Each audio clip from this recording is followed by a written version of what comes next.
It's time for the Centennial Bank Arkansas Activities Association 6A State Basketball Tournament, presented by EAB Sports. Today's game brought to you by Centennial Bank, Chris Crane Hyundai, Pettit Meats, First Security Bank, Smith Ford, Alexander's Machine Shop, NEA Baptist, First Community Bank, and Velda Looters Coldwell Bankers RPM Group. Let's go courtside now with J.R. Runyon for today's semifinal game between the 2 seed from the Central, the North Little Rock Lady Charging Wildcats, and the 4 seed from the Central, the Cabot Lady Panthers. Afternoon and welcome back. I should say good evening. Welcome back here for the night session of the 6A State Basketball Tournament from Rogers High School. Hi there, I'm J.R. Runyon. Glad to be back with you here. Eric King once again joining me here courtside. And Eric, we saw an exciting game in our first semifinal session. A couple of great ones. Of course, we're very excited about the fact that the Conway Lady Wampus Cats have punched their ticket to Hot Springs. They will be facing the winner of this game right here, Cabot and North Little Rock, in another rubber match, much like what we saw earlier this afternoon. Yeah, and it could end up like that game we saw earlier this afternoon just because of, just the way we know what type of speed this North Little Rock team plays with. But, man, Cabot, again, just like the boys, they're on a mission. So we got a team that's been playing good in North Little Rock Lady Charging Wildcats, and then we got a team that's just now started to play good and is really playing great basketball right now, and that's the Lady Panthers of Cabot. And you take the 2 Cook girls and then Taylor and Leonard and Miller. I mean, the other night, Jay, 2 of them had 11 and 2 of them had 14, so that's pretty good scoring when you got out of your 4 out of 4 out of the 5 starters. So, but nothing to take away from a team that we're real familiar with, and that's this North Little Rock bunch. And, of course, they are the defending state champions, trying to earn the right to go back to Hot Springs to defend that title. North Little Rock comes in 25-5 on the season to this game. Cabot sits at 23-6, and Cabot's one of those teams that's kind of been laying underneath the radar, and they certainly will in a league or conference that's dominated by Conway, North Little Rock, and Little Rock Central. So, this has been a battle right at the top, and it's no surprise that we'll end up all 4 teams here in the semifinals here today, those top 4 out of the Central. Well, and it says a lot about that conference, too, when it comes to not just girls basketball, but boys basketball. So, these girls can go, and right now it's even when we had Northside, they were still part of our conference, even though they were up here. They won a couple state championships. All right, we will come back after we take this time out here and get our national anthem and stuff done here, and we'll come back with a tip right after this on the EAB Sports. Centennial Bank is committed to you. Since our founding in 1999, we've become one of the nation's most trusted banks by remembering that you come first. By empowering our communities to reach their highest potential through our dedication to local charity, education, and exceptional service, because we are proud to call Arkansas home. Banking with you in mind, Centennial Bank, member FDIC. Purchasing and selling real estate, whether residential or commercial, is something no one can afford to make mistakes in. That's why Velda Looters Coldwell Banker RPM Group in Conway is ready to handle all your real estate needs. A professional who will lead you through the whole process of buying and selling real estate. Velda brings her years of experience and knowledge to the table. Get it right the first time with Velda Looters, your trained professional real estate expert. Call her today and learn more at 730-2857 or go online to veldalooters.com. Velda values your business. Lately, buying a pre-owned vehicle has been kind of crazy. You never find what you want, and the price? Yikes! Sold that unit this morning, but come on down and I'll fix you up real nice. Thankfully, there's Chris Crane Hyundai in Conway. Payments to fit any budget? Check. Huge selection from gas zippers to big trucks and SUVs? Check. Safety inspected vehicles? Check. Banks that love to say yes? Oh, yeah. Our pre-loved inventory has never been better than now. Come visit your friends at Chris Crane Hyundai on Museum Road in Conway. Centennial Bank is committed to you. Since our founding in 1999, we've become one of the nation's most trusted banks by remembering that you come first. By empowering our communities to reach their highest potential through our dedication to local charities, education, and exceptional service. because we are proud to call Arkansas home. Banking with you in mind. Centennial Bank, member FDIC. Are you ready for tip-off? Arkansas PBS and the Arkansas Activities Association's back with championship basketball. It's going to be live in Hot Springs starting on March 9th. Going to run all weekend long as the state's best players are competing for a title. For all the ways to watch, go to myarpbs.org/sports. Wildcats and the Cabot Lady Panthers. Let's meet tonight's starting lineups first. For the Charging Wildcats from North Little Rock, number 1, a 5'5" senior, Garen Freeman. Number 4, a 5'10" junior, Jocelyn Tate. Number 15, a 5'9" senior, April Edwards. Number 22, a 5'10" senior, Jemiah Brown.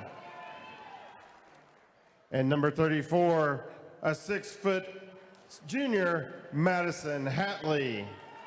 North Little Rock is coached by Daryl Fimple. He's assisted by Russell Stumpenhouse.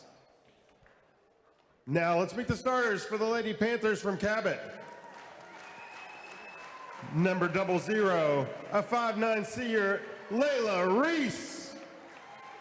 Number 1, a 5'7" junior, Jenna Cook.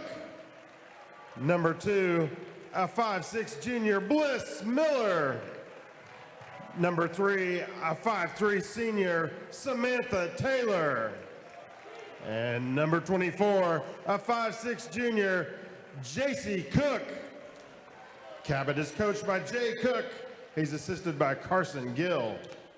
All right, so there's your starting lineups, and we're ready to get the final session here of this 6A basketball tournament underway.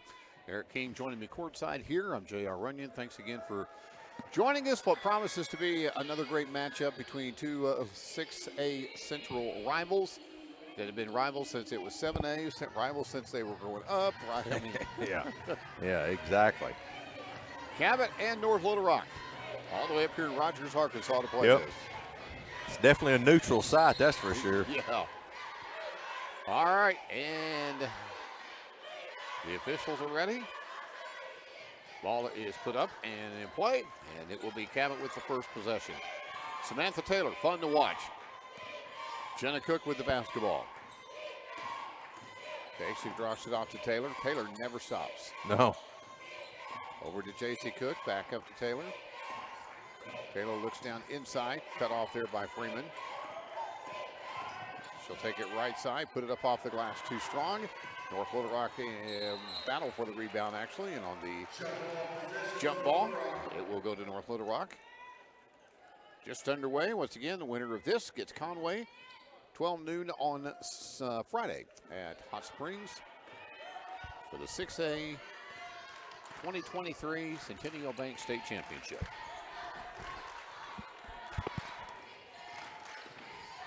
Taking in Freeman, shot won't go, battle for the rebound, and she will step on the baseline. No, yeah. They weren't moving fast to come back down this way. I thought, well, maybe I missed that call. Well, I saw him shake his head, so I kind of thought that meant we're just going the other way. No score, just underway. Cabot with the basketball. That's Jenna Cook to Taylor. Left side, it comes up to Miller. Bliss Miller finds an opening and then kicks it out on the way from Jenna Cook. The 3-ball, the first of the ball game. And the first score gives Cabot a 3-0 lead. Tell you what, the Cook girls can shoot, but no, they better not leave Miller out there uncovered. Freeman works it here to Tate. Tate backs herself in. Now gets it back out. And shot up and no good by Freeman. The putback, though, is count it. Madison Hadley gets her first points of the ball game. We'll go to the free throw line with a chance on the and one to tie this game at 3. But not able to convert at the line. J.C. Cook with the rebound. Gives it to Miller. Miller takes it in, and she has her shot blocked away. And it's Tate who wants to run the floor. Tate too strong off the glass. Inside there, April Edwards gets it back out to Freeman, and then Freeman almost loses the handle on it. Taylor with those always going hands, and it's going to be Cabot that comes up with the loose basketball. Back the other way. Reese over in the corner. And that'll be a foul out top on Freeman.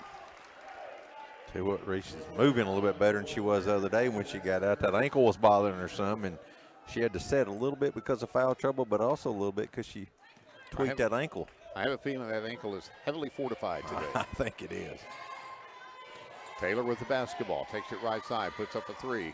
Banks it off the glass for three, and it's 6-2 Cabot. Take it any way they can get it. Doesn't have to be a pretty, just effective. North Little Rock with the basketball.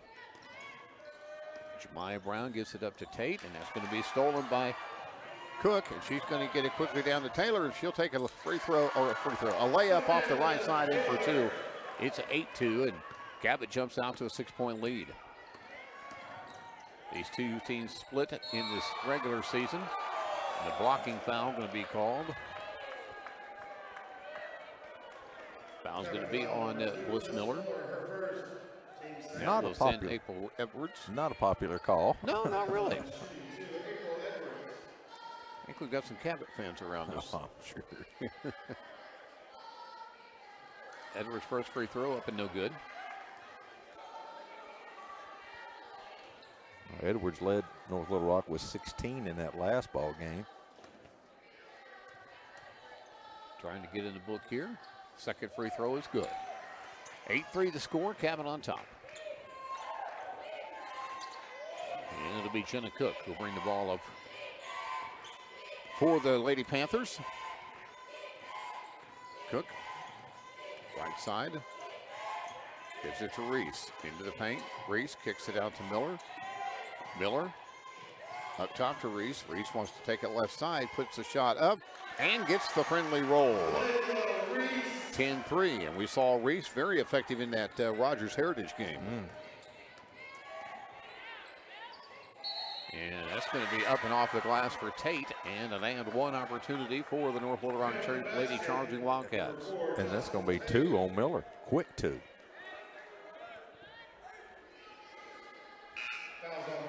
Cabot probably goes a little bit deeper on the bench than North Little Rock as far as a normal rotation. Miller will come out, and it'll be Carly Mader who will come in for the Panthers, Lady Panthers.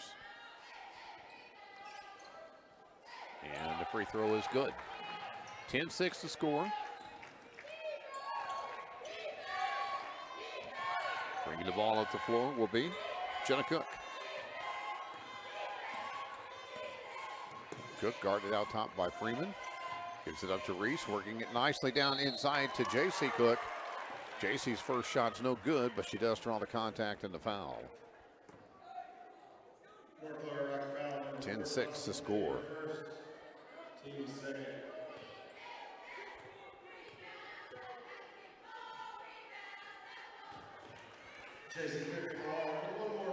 Free throw is good by J.C. Cook.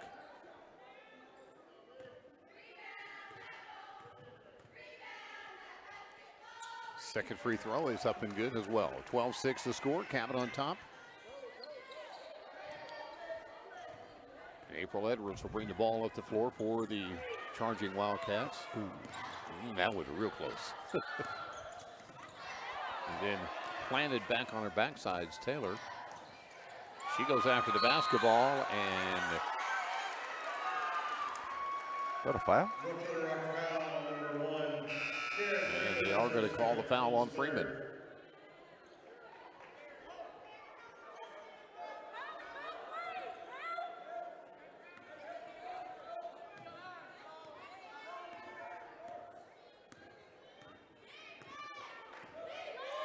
All right.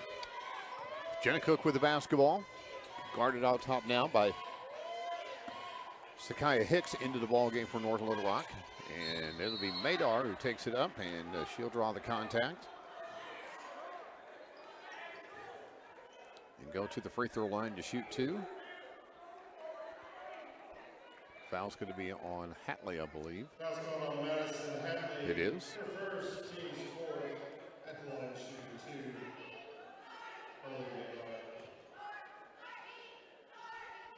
First free throw is up and good.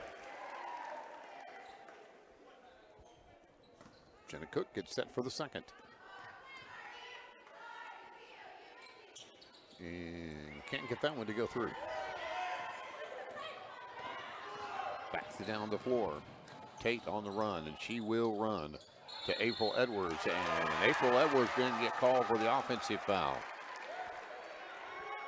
Cabot got here by defeating Bentonville yesterday, 60-45. They got to that game by defeating Rogers Heritage on March 1st by a score of 48-25. That would have been Wednesday, I believe. Yeah. This is the Wednesday, Friday, Saturday matchups here today, tonight. Reese into the paint, and foul going to be called on the floor, and there you go. Reese hobbling again with that ankle injury. And that'll immediately bring Leonard into the ball game, and since it's not a shooting foul, she's able to come out right away.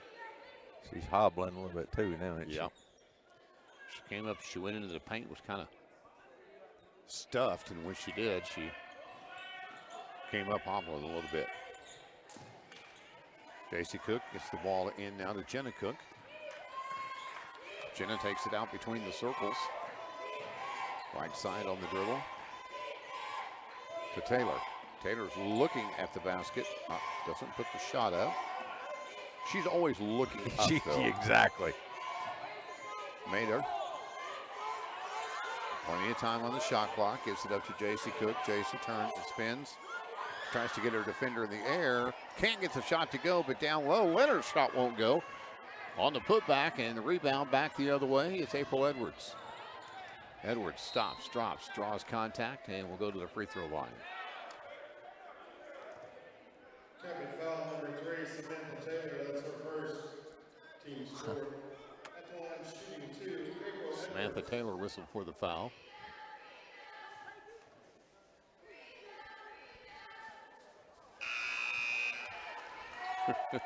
They're not using the same math abacus as you. Taylor's had a foul up there since the beginning of the game. Now, I realize that's her only foul, but I'm like going, what are they doing? Second free throw good. 13-7. North Little Rock already with 16 fouls, while the Lady Panthers have 4. 2:50 to go here in the first quarter. J.C. Cook to Taylor. Taylor from the elbow. Passes out on the wing. Mader steps on the baseline. And no, that has nothing to do with toe. No. But her toe was on the line. Timeout on the floor. We'll take it as well. Back after this as Cabot leads 13-7 here on the EAB Sports Network. The Centennial Bank is committed to you. Since our founding in 1999, we've become one of the nation's most trusted banks by remembering that you come first, by empowering our communities to reach their highest potential through our dedication to local charities, education, and exceptional service, because we are proud to call Arkansas home. Banking with you in mind. Centennial Bank, member FDIC. To the 6A Centennial Bank Tournament from Rogers High School. And welcome back here. Cabot with a 13-7 lead with 2:40 left to go here in the opening quarter. I'm going to say North Little Rock got a little talking to over there in that huddle. North Little Rock didn't quite get a 24-hour break either between games, as they played at 7 o'clock last night and back here tonight at 6. They defeated Springdale Harbor last night, 66-41. Shots up and no good. Evans into the ball game, gets the rebound, gets it out to Edwards. And Edwards knocks down the three. 13-10 now. Cabot. 2:05 to go, opening quarter. Jenna Cook to JC. JC takes it. Up top to Mader. Maynard battling through, drops it off, and so that's the Taylor, no good. A little bit of a block on there. Back the other way comes North Little Rock. April Edwards wanted to put up the three, decided, no, I'm not going to. Dribbles in, now gets it to Tate. Tate takes it in the lane and has it knocked away, but also is fouled in the process.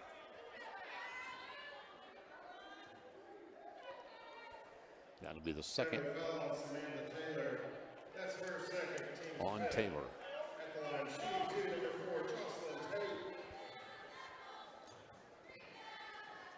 Tate's first free throw, up and good. She picks up her fourth point of the afternoon, of the evening. 13-11, the score is.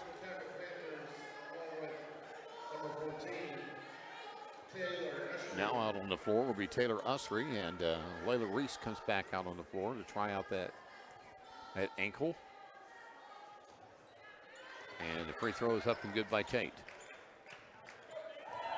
See, she's favoring it. She bad. Jenna Cook will bring it across the timeline to Reese. Reese drops it off to JC, who gets it to Leonard. Leonard over in the corner. Taylor Usry takes it in, and that's going to be off of the fingertips of Tate. So it will stay with Cabot on the possession. Minute 12 left to go here in this first quarter. 13-12. Cabot on top. Back up to Usry. Taylor takes it right side. Drops it off now to JC Cook. JC, and offensive foul going to be called on JC Cook. An illegal screen. Fouls on JC Cook, her first, team 6. Now to turn it back over, and North Little Rock has a chance to grab the lead here. Hicks with the basketball. Takes it into the paint. Not shy about it, but kicks it back out to Tate. Tate goes left side, has it knocked free. Battle for the basketball on the floor, and a jump ball, and that'll go in favor of Cabot.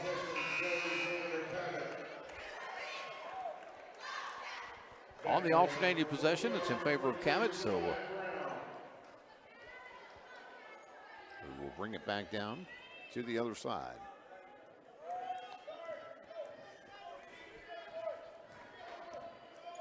Across the timeline, Usry. Usry gives it up to Reese. Reese moving pretty good. Obviously hobbles some. Jenna Cook drops it off to Leonard. Leonard high off the glass, too high. And the rebound back the other way. And again, chance for North Little Rock to take the lead here. Tate turns and spins. Nice shot. Little soft floater in for two, and North Little Rock leads 14-13.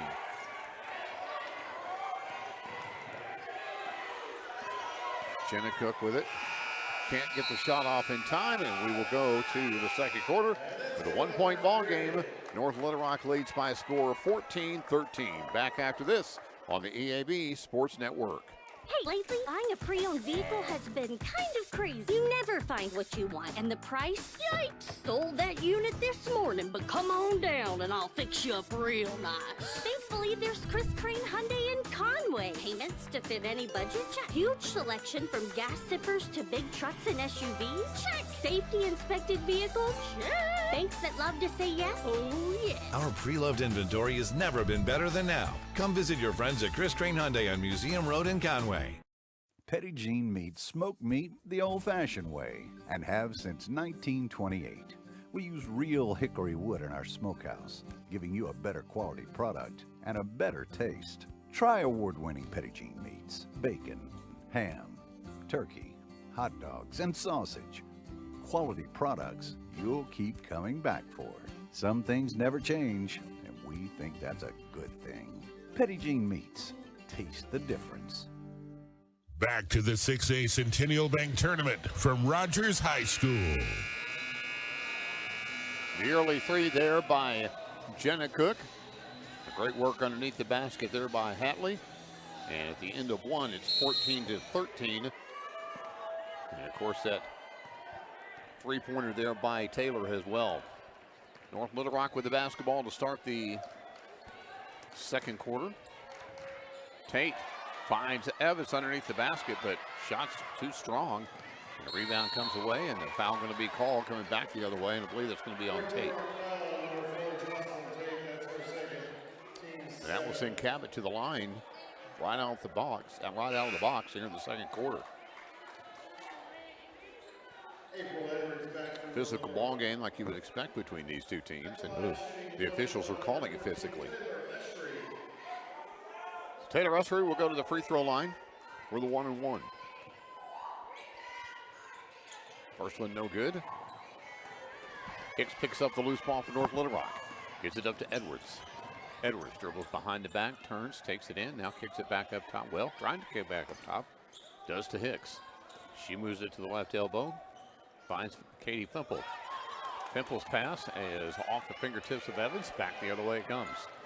Tell you what, one thing that ankle's going to hurt for Reese is she's struggling trying to get a rebound because she can't jump. She can't get any. No spring, yeah. J.C. Cook kicks it out to Reese. Can she shoot the three? Doesn't hurt that. I was thinking, say, you don't have to rebound if you can shoot like that. No pain there. Hicks with the basketball. Hicks will put up a long two. Makes it 16-14. Jenna Cook takes it in strong, and she's going to draw the foul from Evans.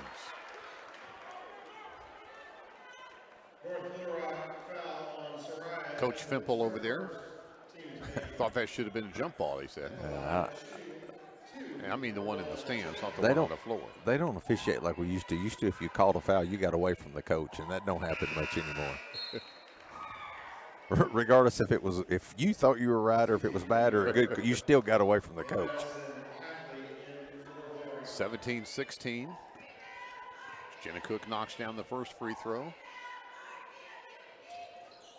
And the second. 18-16 the score. 6:46 left to go here in the first half of play. Cabot Panthers up by 2.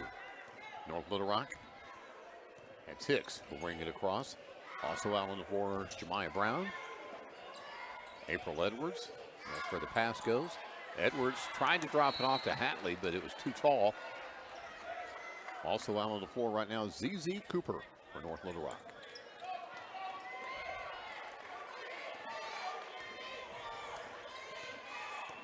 Taylor brings it across for Cabot. Taking it into the paint. She's moving pretty good right now. Like you say, it's the rebounds and not being able to jump that's going to be a difference for Reese. Shot's no good. Rebound comes back the other way. April Edwards on it. April. Taylor on her. Takes it with the left side. Shots up and no good. And Taylor chases down the rebound. Back down the other end of the floor. Way up in for Reese. Layla Reese. And Reese has 7. And the lead is 4 for Cabot. 20-16. 5:45 left to go here in the third. Hicks' shot is short. The rebound comes, and Ussery almost wasn't ready for that. That's a no-look catch. Not a no-look pass. It was a no-look catch. Taylor for 3, no. Rebound, Edwards for North Little Rock. Back up the floor. Long Jemiah Brown shot won't go. Hatley's in there for the rebound, and then they're going to call a foul on the floor, I believe, on Leonard before the shot. But it'll still be a 1-and-1 situation. And both teams over the initial limit. 5:17 left to go here in the first half. It's Cabot on top by 4, 20-16.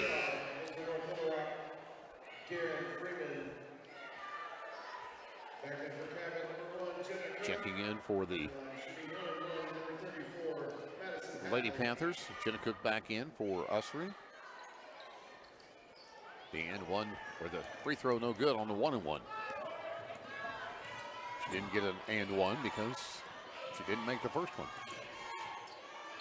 And that's going to be a foul inside. It'll send to the free throw line to shoot 2. Foul's going to be on Jemiah Brown.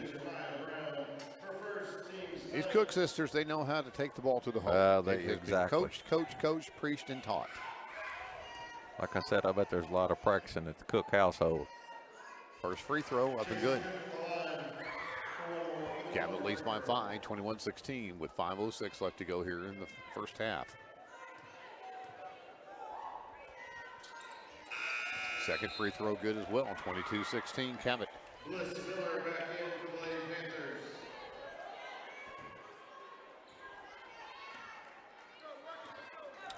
All right.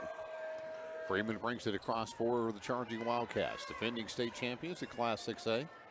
Trying to get the chance to defend that title. Edwards' long shot won't go, and the rebound comes back to Cabot. 22-16 on top. 4:46 left to go here in the first. J.C. Cook loses the handle for a second. Reese is able to pick it up and then gets it back to J.C. so she can try all that again. Then nice feed inside, but good job defensively. But Miller ends up with it. She kicks it out to Jenna Cook for three. She's got it. 9-point lead for Cabot, 25-16. Wow. Hicks with it. To the elbow, now gives it up to Edwards. April Edwards spins. Oh, can't get the shot to go. Hatley's there, though, for the putback and in for two. 25-18. Cabot on top by 7. We have passed the halfway point here of the second quarter. J.C. Cook trying to drop it off to Mater. Mater's shot won't fall. Hatley rebounds. Back the other way come the Charging Wildcats. Free ball off the back of the iron. No good that time for Jemiah Brown. The seniors just not had a good tournament so far. Not at all. Very unusual. Taking it in, Jenna Cook lays it off from Mater. Mater finds herself underneath the basket and gets it to go. Gets the friendly roll and extends the lead back out to 9, 27-18. 3:15 left. Hicks with the basketball. Gives it up now to Edwards. Edwards puts a three ball. This time banks it off of the glass in for three. 27-21. Timeout called by Cabot. Timeout called by Cabot. We'll take the timeout as well and come back here on the EAB Sports Network. Centennial Bank is committed to you. Since our founding in 1999, we've become one of the nation's most trusted banks by remembering that you come first. By empowering our communities to reach their highest potential through our dedication to local charity, education, and exceptional service. Because we are proud to call Arkansas home. Banking with you in mind. Centennial Bank, member FDIC. Centennial Bank Tournament from Rogers High School. 27-21, Cabot owns a 6-point advantage here with 3 minutes left to go in the first half. Eric, your impressions so far? Well, right now, you know, Cabot's kind of like in that first ball game. Both Cabot's guys and girls coach, I think, got together and they've got this plan of where we slow it down a little bit, and that's really helped both teams. But it's been all Cooks right now, and they've been doing a great job, not only just shooting but playing defense as well. Maynard runs the baseline, can't get the shot to go. Hatley, good job defensively there. Ends up with the basketball and back the other way. Come the Charging Wildcats. And a foul going to be called on Layla Reese. She can't believe it. She thought it was all clean, but she got somebody there. She did get somebody, but you know, it's glad to see her that she's up. She got up there and battled with them a little bit. You know, hopefully that takes some of that pain away from that ankle. Adrenaline in charge in her body right now. Free throw is good by Edwards. Closes the gap to 5, 27-22. Edwards is a player, Jay, that has really gotten better as the year. She has been fun to watch grow. Gets both free throws. Makes it again a 4-point game, 27-23, Cabot.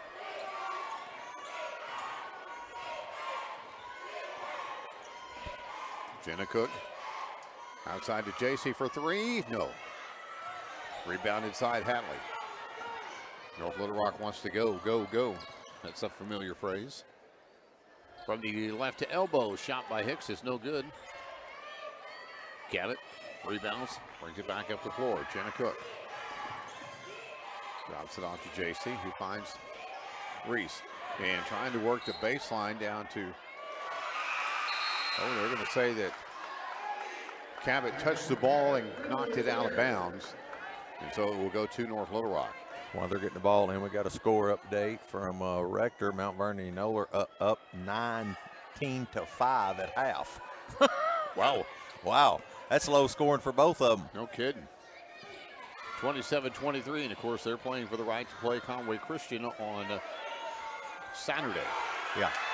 Shot up and good. It's a 2-point ball game, 27-25. Jenna Cook. Almost traveled, and North Little Rock fans wanted that. JC Cook takes it. It's going to go off of the body of Freeman. Hard off of the body of Freeman as it was thrown at her. It's the last 3 possessions down here, Jay. They've tried to make something happen on that baseline. They end up turning the ball over. So look for them to look for a good shot outside here. And working the baseline again, kicking it over here to Cook. JC gets it outside to Jenna. Jenna for 3, knocks it down. Jenna Cook for 3. Looked over at Dad and gave the old fist pump. 30-25.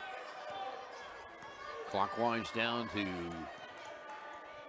1 minute to go here in the first half. 5-point Cabot lead. Hicks in the paint. High floater won't go. Out of bounds, it'll go to Cabot. Sarai Evans will check back in for North Little Rock, and Hatley will come out. 30-25 the score. Inside of a minute to go here in the first half. Jenna Cook gives it up to JC. They're working around the horde to Maydar. Leonard. Into the paint, JC kicks it over to Jenna. She's got the hot hand. Ooh, that one will fall there, but it's not. Leonard chases it down and saves it for Cabot. Shot clock off. 30-25. Cabot will have a chance to work it down for the final shot of the first half. Up by 5 over North Little Rock. Jenna Cook. Clock winds down to 10. Gives it up now to JC. JC in the paint, fadeaway jumper goes, and there will be an and one opportunity for the senior. Excuse me, the junior. These Cook sisters are just juniors.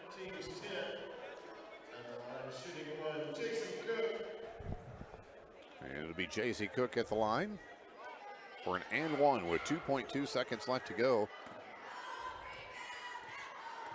Might be another clipboard being broke at halftime. Yeah.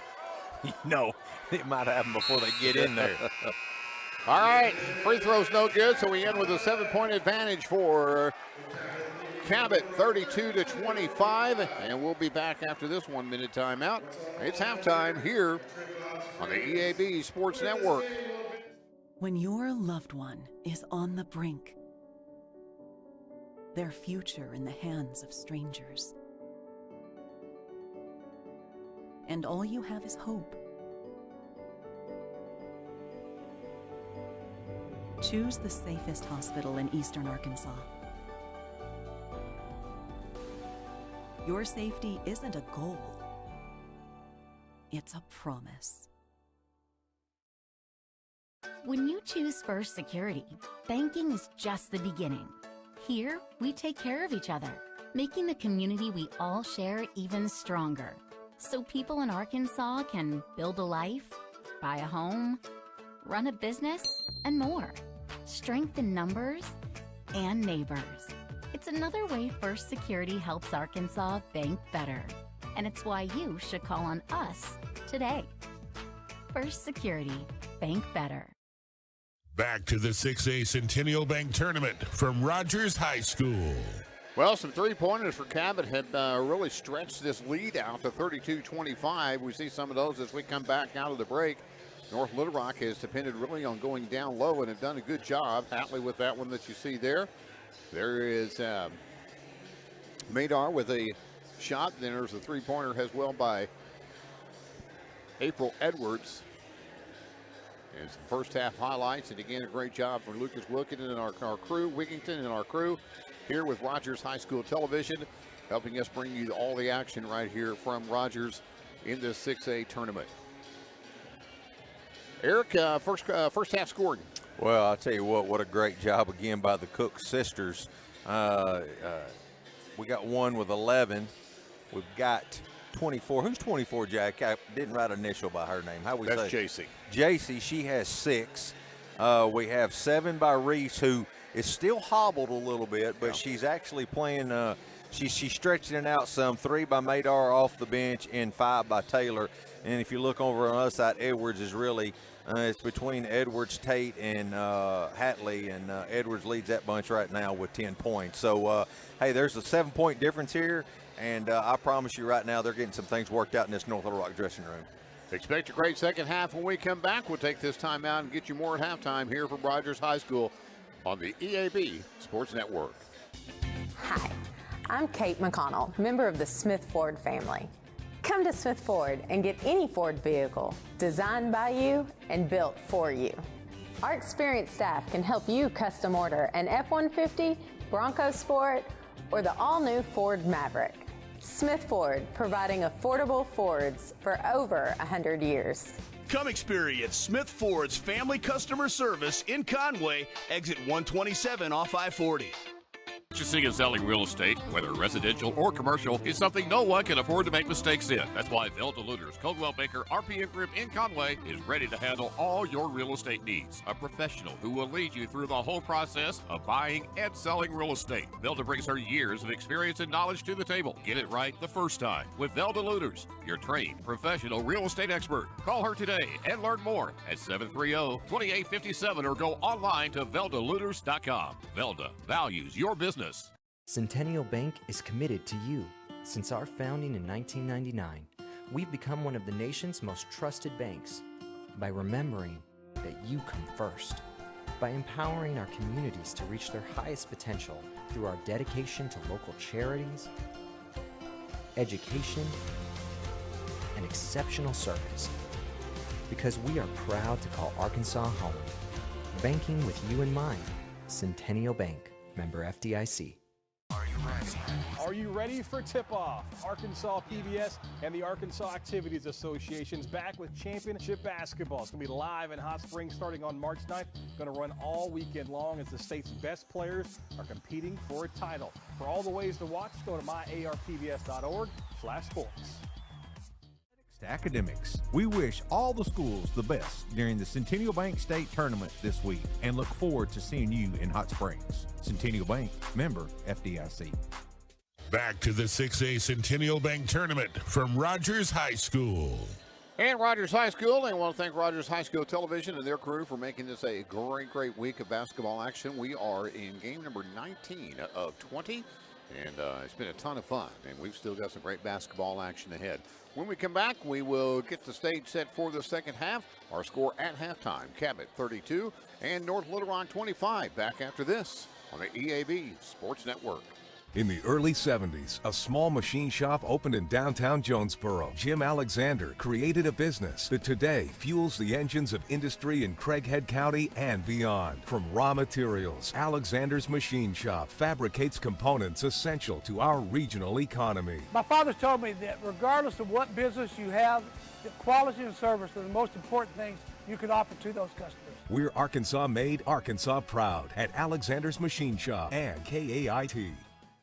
First Community Bank was on board to help us make all of this facility a reality. Having a pediatric office that can see every kind of child is just something that we needed. He said, we'd like to have your business. And we moved our money over, and we've been happy ever since. Any question we have, the whole bank really treats us like family. Having a lender actually get behind you and support you, and you couldn't ask for anything more than that.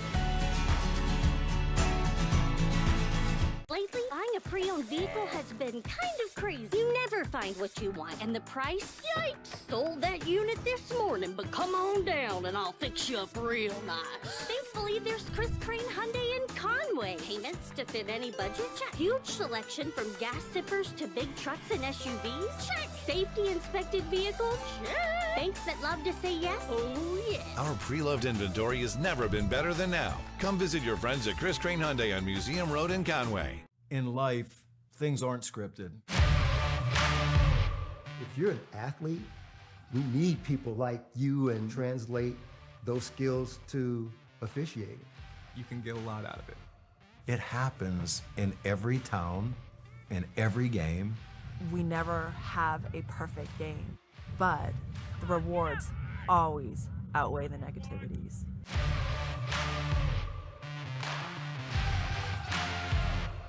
From athletics to academics, we wish all the schools the best during the Centennial Bank State Tournament this week and look forward to seeing you in Hot Springs. Centennial Bank, member FDIC. Back to the 6A Centennial Bank Tournament from Rogers High School. And welcome back here to Rogers High School. Real quickly, Mr. King, what does North Little Rock need to do to come away with a win?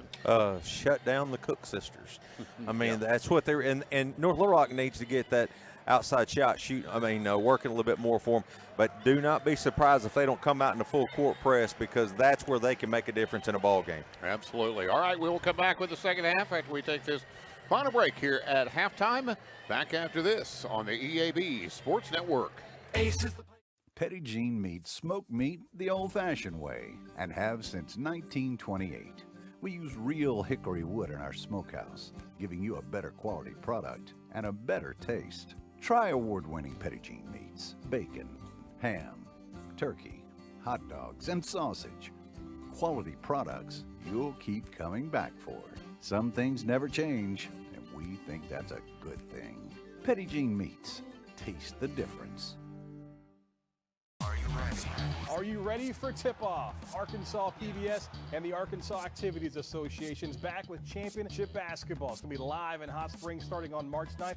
Going to run all weekend long as the state's best players are competing for a title. For all the ways to watch, go to myarpbs.org/sports.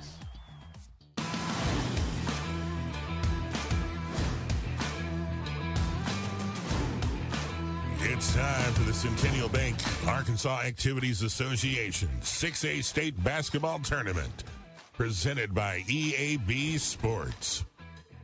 Today's game brought to you by Centennial Bank, Chris Crane Hyundai, Petit Jean Meats, First Security Bank, Smith Ford, Alexander's Machine Shop, NEA Baptist, First Community Bank, and Velda Looters Coldwell Bankers RPM Group.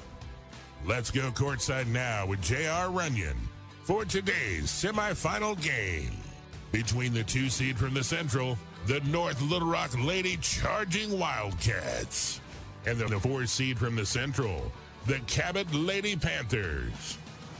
From the Central, the Cabot Lady Panthers. And welcome back as we get ready to tip off the second half here of our first game of this double-header session, featuring Cabot and North Little Rock, and then our nightcap, Bentonville West and Springdale. And that'll be a great ball game to wrap up our coverage here from Rogers. All right, so here we go. It'll be Cabot with the basketball to start the second half. J.C. Cook will throw it in front of us. She'll get it to Jenna, and the Cook sisters are off and rolling. 32-25, big possession right out of the box here for both teams. Cabot wants to keep the momentum going. North Little Rock wants to make a defensive stand and try to turn the tide. Good pressure put on by North Little Rock, just as you always expect. Nice job of breaking the pressure, but J.C. Cook couldn't get the pass from Reese along that baseline, and so it will come back the other way. Tell you what, there's something down there that Coach Cook likes or likes on this North Little Rock defense to try to keep working that baseline. Well, I think, too, he's trying to get them to really focus defensively on that baseline and open up some outside shooting, because his outside shooting's been outstanding. There's a shot that won't go, and a rebound taken down by Reese and the Cabot Lady Panthers. Reese still moving a little gingerly on that ankle. I don't think she probably sat down or got off of it at halftime, so it wouldn't stiffen up. Takes it into the paint. Shot is up and rolls out. Looked like that was going to fall, but out it comes and back the other way. Tate into the paint. Tate high off the glass for two. Tate's got just long arms. She does. She's just amazing how those things just seem to go up and they just keep going up. Yep. And all 5 of these girls from North Little Rock that are on the floor right now can take it the length of the floor. J.C. Cook, Taylor inside, and foul going to be called on the floor before the shot. Foul's going to be on Jemiah Brown. And Jemiah Brown in this tournament, again, I mentioned it earlier, she's just been quiet. Just very uncharacteristically so. J.C. Cook will inbound for Cabot to Jenna. Jenna step back, well short of the 3 line. She's like, where did that come from? Yeah, she was wide open. Good look at it, but just not a good shot at it. She's smiling, but pops it, and so we'll get it worked out. 32-27, once again, Cabot on top by 5. Freeman with the basketball, gets it up to Tate. Tate wants to work left side. Does a good job of drawing the fender down and then turning and spinning into Tate and put it up for an easy 2. Well, and she's, like you said, she's long, and she can definitely get over the Cook sisters. There's a shot up and in for 2. Jenna Cook on the 2. The Cook sisters don't mind to take it right back at you either. No, anytime. She's now got 13 in the ball game. Freeman back up top. Into Brown. And foul going to be called on the floor on Miller, defending against Tate. It's going to be her 3rd.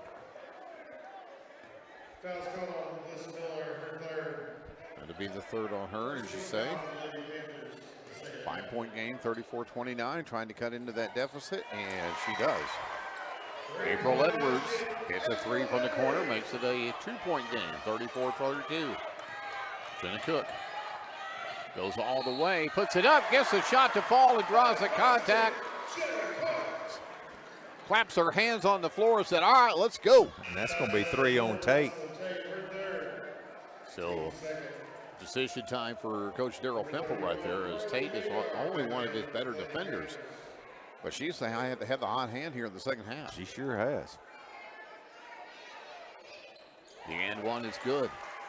Back to a 5-point game, 37-32. Speaking of hot hand, that's 16 for Jenna Cook. Freeman with the basketball. Out between the circles for North Little Rock. Directs traffic. Gets it to Edwards. Edwards back over to Tate. Tate on the wing into the paint again, using her length. Does a good job of taking it off the left side of the glass for 2. 37-34. Jenna Cook gets it to Taylor. Taylor almost lost her feet. Blocking foul going to be on Garen Freeman. That'll be the 3rd on her. So Freeman and Tate each with 3 fouls. You know, Freeman's been pretty quiet this ball game. Yeah. Yet to see the scorebook for points. 37-34. Cabot with the lead in the basketball. Madar drops it off for Taylor.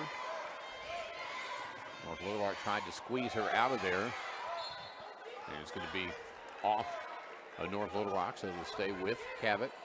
26 on the shot clock. J.C. Cook to inbound. Needs to get some help. Gets it out top to Jenna Cook. Jenna. Now to Reese. Reese to J.C. J.C. turns, spins, gets it outside to Taylor, who wanted to put the 3 ball up. Takes it instead inside. It puts a floater up that's no good, and the rebound back the other way, and it's Tate on the ball. Tate on the ball. I didn't know what that noise was. That's the first time we've heard that all night. Yeah. I thought, where is that coming from? We've heard some strange things in this building, but first time we've heard that. Work down to Brown. Back up top it comes to Hicks. 5 on the shot clock. Tate throws it right to J.C. Cook. J.C. Cook's cut off. Gets it back. And the turnover on the possession. Gets it back to Cabot. Taylor with the basketball. Backs her way in on Tate. Tate out there with 3 fouls. Has to be smart. Reese turns in the paint. Drops it in for 2. I'll tell you what. Layla Reese, the senior. She might be limping a little bit, but it ain't stopped her. 3:10 to go here in the third. Still a 5-point Cabot lead. North Little Rock hasn't let it slip away really any, but hasn't made a lot of progress either. They've had chances to tie it up, but so far, Cabot has answered every call, and that's going to be a foul, and that's going to be the 4th foul on number 4. And that comes with 2:55 left here in the third quarter. That's a big foul. Well, one thing's different, and I've noticed it a lot this year. A lot of these offensive players are dribbling into the defender and causing those fouls, and, you know, that's something I've never paid attention to a whole lot, but, man, it's made a difference in a lot of these ball games. That's what happens right there. Reese gives it up now to Jenna Cook. Cabot on top by 5, trying to extend that again to 7 or even 8. Taylor dribbles around the defense. Quick release. I mean, she had some height coming in on top of her, and she just did not hesitate in that quick release from about the shoulder. Knocks it off the glass for 2, and it's a 7-point game again, 41-34. From the elbow, the shot won't go for Edwards. Back the other way with the basketball, Cabot. Here come the Panthers.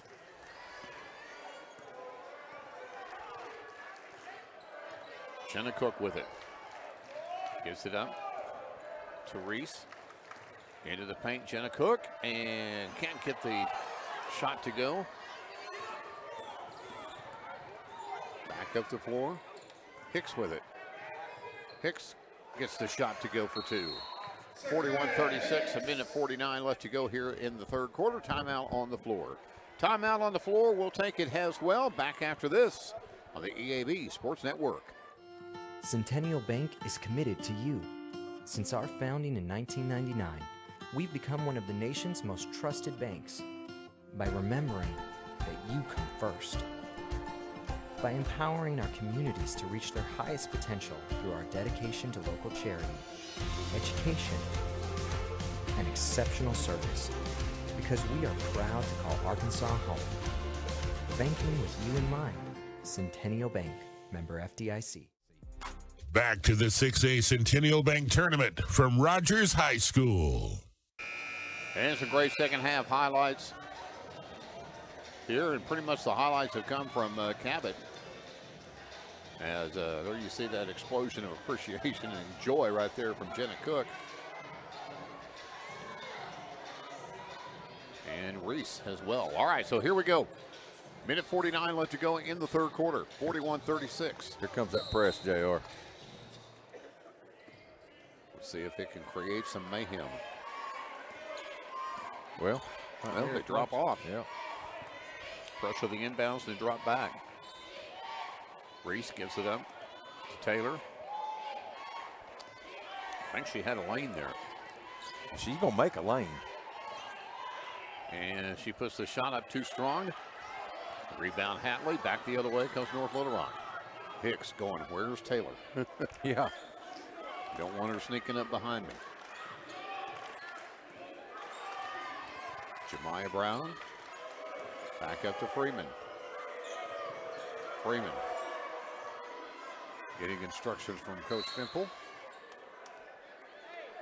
Going to get a foul on. Foul's going to be on Madar. Bliss Miller back in for Cabot. Miller will come back in for Cabot. Madar will come out. 41-36. 5-point Cabot lead. With 1:03 left to go here in the third. Should have quite a finish here, folks. If you go anywhere. Now we're going to get a foul inside on J.C. Cook. They'll set up another fresh shot clock. A lot of time on this end of the floor this possession. North Little Rock out top with it is Freeman. About 20 seconds differential in the shot and game clock. Freeman takes it in, drags that back foot off thought before she even got rid of the ball, but no call. Hicks wants to go one-on-one. And Katie Fimple over to Hicks. Hicks for three, no good. Rebound though, put back up and in by Jemiah Brown. 3-point game, 41-38. That's the first sniff Jemiah Brown's had all night, Jay. She's finally in the books with 2. Taylor to Ussery. Ussery gets it to Reese. Reese, shot won't go off of the glass. Rattle for the rebound underneath and jump ball, and that goes in favor of North Little Rock. To go in favor of North Little Rock with 7.4 seconds left to go here in the quarter. Cabot on top by 3. Plenty of time to work it down for a shot. Gonna have to move. Hicks, I think she shot that really too soon. So at the end of 3, we've got a 3-point ball game. It's 41-38. Cabot leads North Little Rock. Back after this on the EAB Sports Network. Hi. I'm Kate McConnell, member of the Smith Ford family. Come to Smith Ford and get any Ford vehicle designed by you and built for you. Our experienced staff can help you custom order an F-150, Bronco Sport, or the all-new Ford Maverick. Smith Ford, providing affordable Fords for over 100 years. Come experience Smith Ford's family customer service in Conway, exit 127 off I-40. First Community Bank was on board to help us make all of this facility a reality. Having a pediatric office that can see every kind of child is just something that we needed. He said, we'd like to have your business. And we moved our money over, and we've been happy ever since. Any question we have, the whole bank really treats us like family. Having a lender actually get behind you and support you, and you couldn't ask for anything more than that. Bank, member FDIC. Back to the 6A Centennial Bank Tournament from Rogers High School. All right, welcome back here to Rogers High School. Mr. King, as we go to the fourth quarter, what's it look like? Well, I tell you what, North Little Rock won that quarter. They scored 13 and Cabot had 9, but with big quarter by Tate, she has 13, and Edwards has 13 for North Little Rock, but Jenna Cook has 11 for Cabot, and J.C. Cook has 6, and I think it's going to come down to mistakes in this right here in this fourth quarter. The 3 up and no good that time by Taylor. Back the other way comes North Little Rock with a chance to tie it on a 3. Nice job of moving the ball down inside, but that's a foul on Hadley. Every day and twice on Sunday, that'll get you a whistle. Although after what we saw yesterday at Bentonville Boys Bank, maybe not. At Bentonville West, I still don't see how that wasn't a foul. All right, so Cabot will bring the ball back up the floor again on top, still by 3, 41-38. Ussery on the dribble. And keep in mind, Tate has 4 fouls, so she is on the bench for right now. Yep. And traveling going to get called on Reese. She got caught between them 2 defenders, and to get the ball away and turn the pass, she had to drag her foot a little bit, and right now her foot's hurting a little bit too, so that doesn't help her. 41-38, 7:20 left to go here in the ball game. Cabot by 3. Winner faces Conway at 12 noon on Friday. The Centennial Bank State Championships in Hot Springs. And nice move that time by April Edwards. She's got 14 to lead the way for North Little Rock, and it's a 1-point game, 41-40. Taylor got through, and then Taylor comes up with a rebound. Foul going to be called on the floor. That'll be the 16th foul on North Little Rock. So after this, Cabot will be shooting on all defensive fouls. 41-40. Reese. Shot won't go. Hicks with the rebound to Freeman. Freeman, chance for North Little Rock to take a lead. First that they would have had that chance since early in the ball game. In and out, the shot won't go. That time for the senior Jemiah Brown, who just can't buy productivity right now. Jenna Cook is going to get fouled that time by Freeman. She's going to argue it, but going to lose that argument. Yeah, because that's going to be her fourth. So that puts both her, actually up on the screen. Oh, well. But again, not accurate. It's 4 now. It said 5 a second ago when I looked up there. Free throw knocked down by Jenna Cook. Extends Cabot lead to 42-40.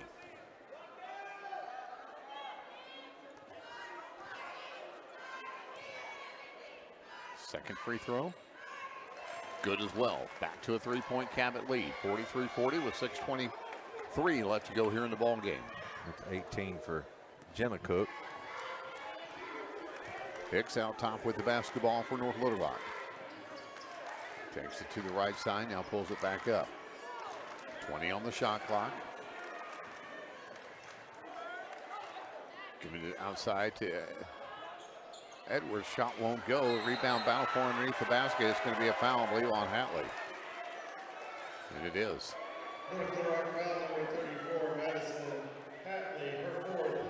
That'll be the fourth on her. So we've got 4 on her. We've got 4 on Freeman and 4 on Tate. So foul trouble now becoming the story. And with inside of 6 minutes left to go. In addition, for the rest of the way, Cabot will go to the free throw line on fouls, and they've been pretty good there. Jenna Cook knocks down the first of 2. Gets set for the second. That one's good as well. Back out to a 5-point advantage, 45-40. They are 12 of 14 from the line tonight, Cabot is. Keep those percentages up. They'll be practicing for Hot Springs this week. Right side, Edwards takes it into the paint. Edwards shot up and no good, but she does draw the contact. Will go to the line. Foul, I think, going to be on Taylor. It is. On Samantha Taylor. That'll be her third. So her and Miller each with 3. The only real foul trouble for Cabot at this point. Edwards goes up and knocks down the first free throw. She's got 15 now for North Little Rock. I believe in this last 5 minutes, if they can just shut down Edwards a little bit, not let her get too carried away. Now we're getting a foul on the rebound, and they're going to call that on Miller. Huh? I didn't see that. That's 4 on her. And suddenly Miller in foul trouble. I didn't see that one coming. North Little Rock with the basketball, down by 4. And the senior can't get that shot to go. Jemiah Brown, and then foul going to be called, and Miss April Edwards better be careful. She's going to get, he won't hesitate. No. That's going to be 3 on her.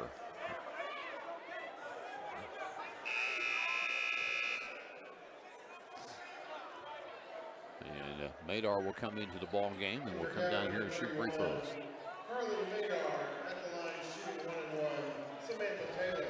Coach Fimple not happy with the explanation he's getting. I know you're surprised by that. And Taylor knocks down the free throw to extend the lead again out to 5, 46-41.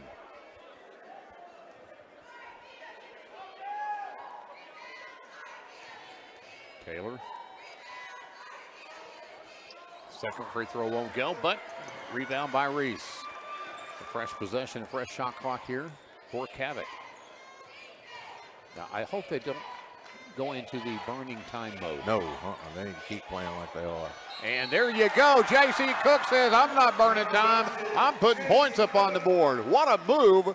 Puts it up off of the glass, gets it to fall, draws the contact. She'll go to the line for the and one. And that's 3 on Brown.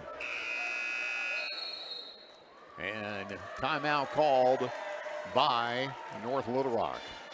Timeout called by North Little Rock. We will take it as well and come back. We've got ourselves a great finish. How's it going to end up? Find out here on the EAB Sports Network. Centennial Bank is committed to you.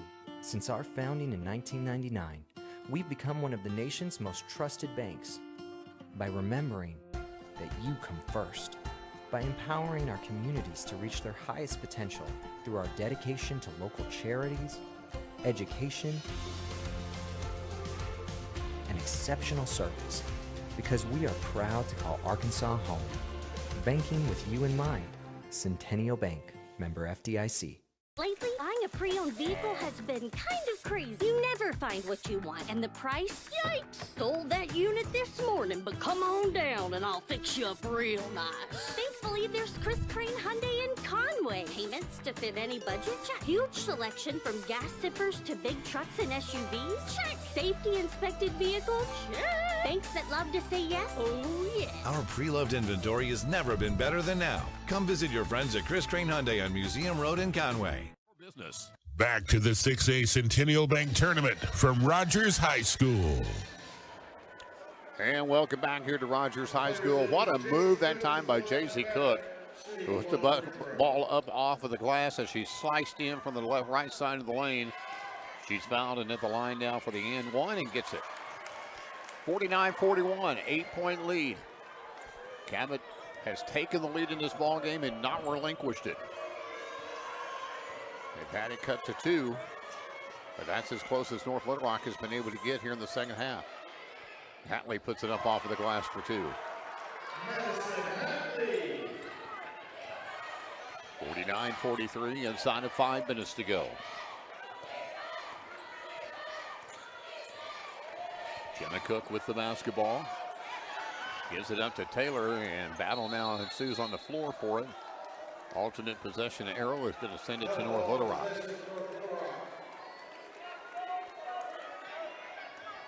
(49-43), 4:46 left to go here in this semifinal, with the winner again facing Conway on Friday at noon in Hot Springs for the 6A State Girls Basketball Championship.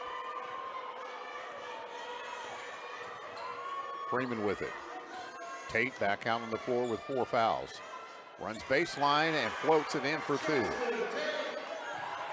49-45. Well, Cabot can't go in the stall game, but they got to be smart down here. And again, they've been in control of this game the whole time. They just can't let mistakes catch them getting behind here late in the ball game.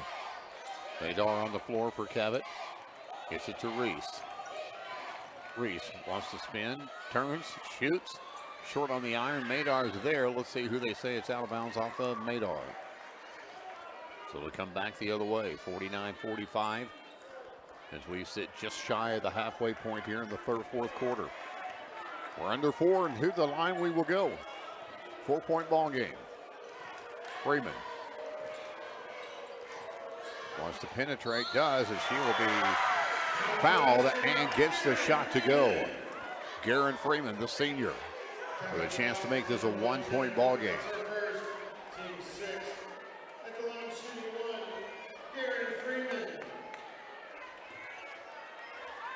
First foul on Jenna Cook. Freeman. No good on the... And it will stay with North Little Rock. They'll say that was out of bounds off of Cabot on the rebound. And so the ball will stay on this end of the floor. Have a feeling that you are correct. And great job defensively by Taylor, but they're going to call a foul. And they're going to call a foul on Taylor. That'll be the 4th on her. I thought it was a great play, just going up and if anything, it was going to be somebody on her back. Yep. Katie Fempel will check in. So is Jenna and J.C. Cook, Madar, Reese, and Taylor on the floor for Cabot. 1 point away from a tie. April Edwards at the free throw line.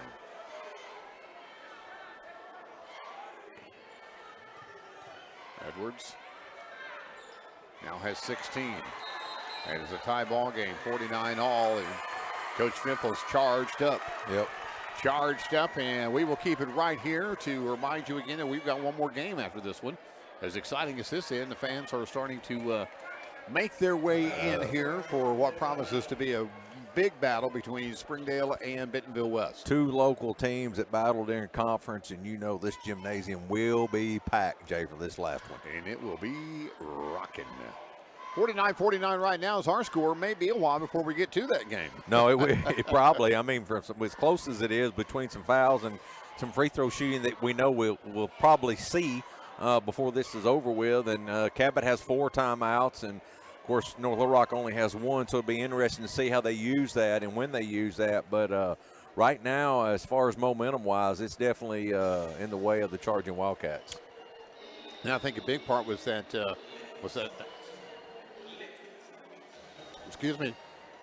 foul that we just saw on Taylor, because, I mean, it looked like that was going to be another one of those momentum swings that was able Cabot to maintain their run, but the foul and then the 2 free throws to tie the ball game, and that's where we're at 49.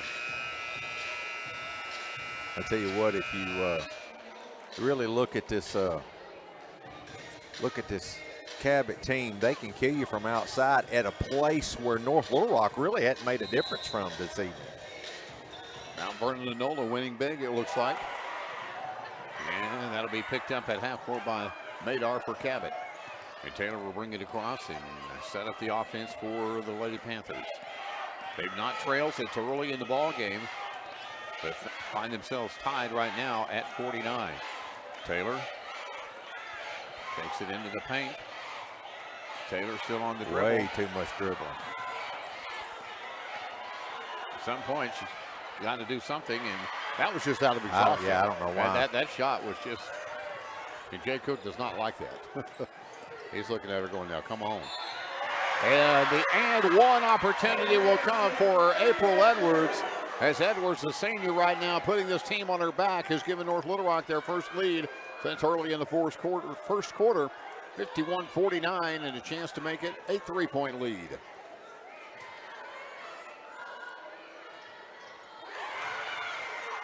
And the defending state champs are back on top by a 3-point margin now, 52-49, with 3:10 left to go. Taylor will bring it down and set it up for Cabot, and timeout going to be called by Cabot. They've got plenty, so Coach Jay Cook going to take one of those right here. You know what? Let's take it as well. I have a feeling we're going to need our breath down towards the wire. We'll be back after this timeout here on the EAB Sports Network. Centennial Bank is committed to you. Since our founding in 1999, we've become one of the nation's most trusted banks by remembering that you come first, by empowering our communities to reach their highest potential through our dedication to local charities, education, and exceptional service. Because we are proud to call Arkansas home. Banking with you in mind. Centennial Bank, member FDIC. Lately, buying a pre-owned vehicle has been kind of crazy. You never find what you want, and the price? Yikes! Sold that unit this morning, but come on down and I'll fix you up real nice. Thankfully, there's Chris Crane Hyundai in Conway. Payments to fit any budget? Check. Huge selection from gas sippers to big trucks and SUVs? Check. Safety inspected vehicles? Check. Banks that love to say yes? Oh, yes. Our pre-loved inventory has never been better than now. Come visit your friends at Chris Crane Hyundai on Museum Road in Conway. From Rogers High School. And Cabot inbounds it. Down by 3 now. 52-49. North Little Rock on top. J.C. Cook. Around to Reese. Reese to Taylor. She takes it into the paint. Does a good job of getting the shot off and up, but it falls away. No good. And the rebound comes back to North Little Rock. 52-49, and Miller will come in at the next break.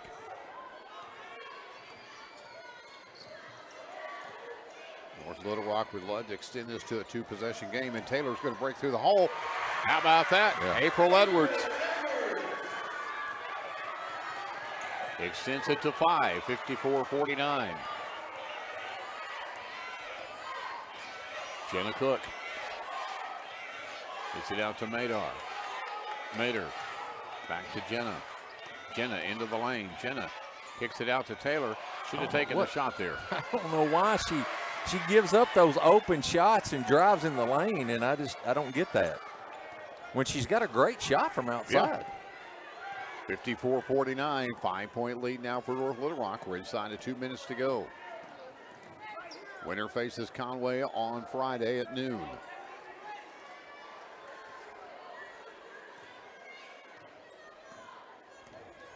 Edwards into the paint and in for two. Extends the lead to 7, 56-49, a minute and a half left to go. Cabot with 3 timeouts left. Kicking it over in the corner. Madar up top to Taylor. Taylor will put a 3 up. Won't go. Knocked around. The rebound comes back to North Little Rock. That may have been the last gasp.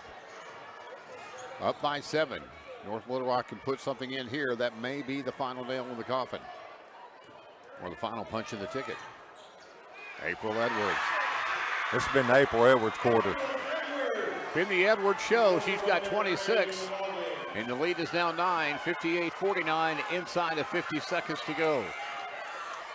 North Little Rock fans feel it. Reese into the paint. Gets it back up top to Jenna Cook. Jenna to JC. JC takes it up, puts it up. Won't go. Madar with the follow in for 2. And a quick timeout with 30 seconds left. We'll keep it right here. 58-51. The Cabot Lady Panthers have fallen behind here, and North Little Rock, the defending state champs, just staying with that tenacity, and it has been the April Edwards show here in the 4th. Well, Jay, it's one of those situations to where we know how intense Coach Fimple can be, but they never really got down. I mean, they didn't get down on themselves. Right. They didn't. They stayed within themselves. They knew when it came down to the stretch, and when it meant legs, they knew they had that game won. And so I think they thought, well, let's just keep it close until our speed and our numbers can stand for themselves, and that's what's happening right now. Well, keep in mind, this is the 3rd game this week, the 3rd game in 4 days for Cabot. So those legs are starting to feel that right now. 30 seconds left to go. North Little Rock with the basketball. Knocked out of bounds by Osiri. It'll stay with North Little Rock. Back in for Cabot, Samantha Taylor. Taylor will check back in for Cabot. Jenna Cook will come off. We gave him 20-foot stomps, and just right then he got 6. So ball comes into Edwards. Gonna have to foul her, and that's exactly what. I'll be fouling somebody else. That'll be 5 on Taylor. He picks up the foul. Jenna Cook will check back in for Taylor. And keep in mind, this is a young Cabot team. Layla Reese, a senior, and Taylor, a senior, but the Cook sisters and Miller, all juniors. Free throw is up and good, and Coach Fimple wants to talk about it. We'll talk about this coming up at the conclusion of our game. It'll be the Everett Ride to the Finals presentation to the 6A Girls State Championship game, where the winner of this game, right now looking like North Little Rock, will advance on to play Conway in a game that will be played at 12 noon. Summit Arena in Hot Springs. To be part of a big week, to be part of our week. Yeah. As we head down to Hot Springs for the action. We'll have the unified games, rather. Unified. I don't know why I keep calling it United. I don't know if I'm thinking that United Airlines is going to sponsor it or something or what. But the unified games coming up on both Thursday and Friday at 10:30. Then on Friday at 12 noon. Because it's 10. No, it's 10. Coming up at 12 noon, it'll be this matchup here, the winner of this game against the Conway Lady Wampus Cats. 59-51 at the free throw line. It's April Edwards. She gets the and one. She's got 28. Leading all scorers. Jenna Cook. Don't have time for passes. Kicks it outside, sets her up on the wing. Shot won't go. And it'll be out of bounds off of North Little Rock. 60-51. 11.2 seconds left up on the clock.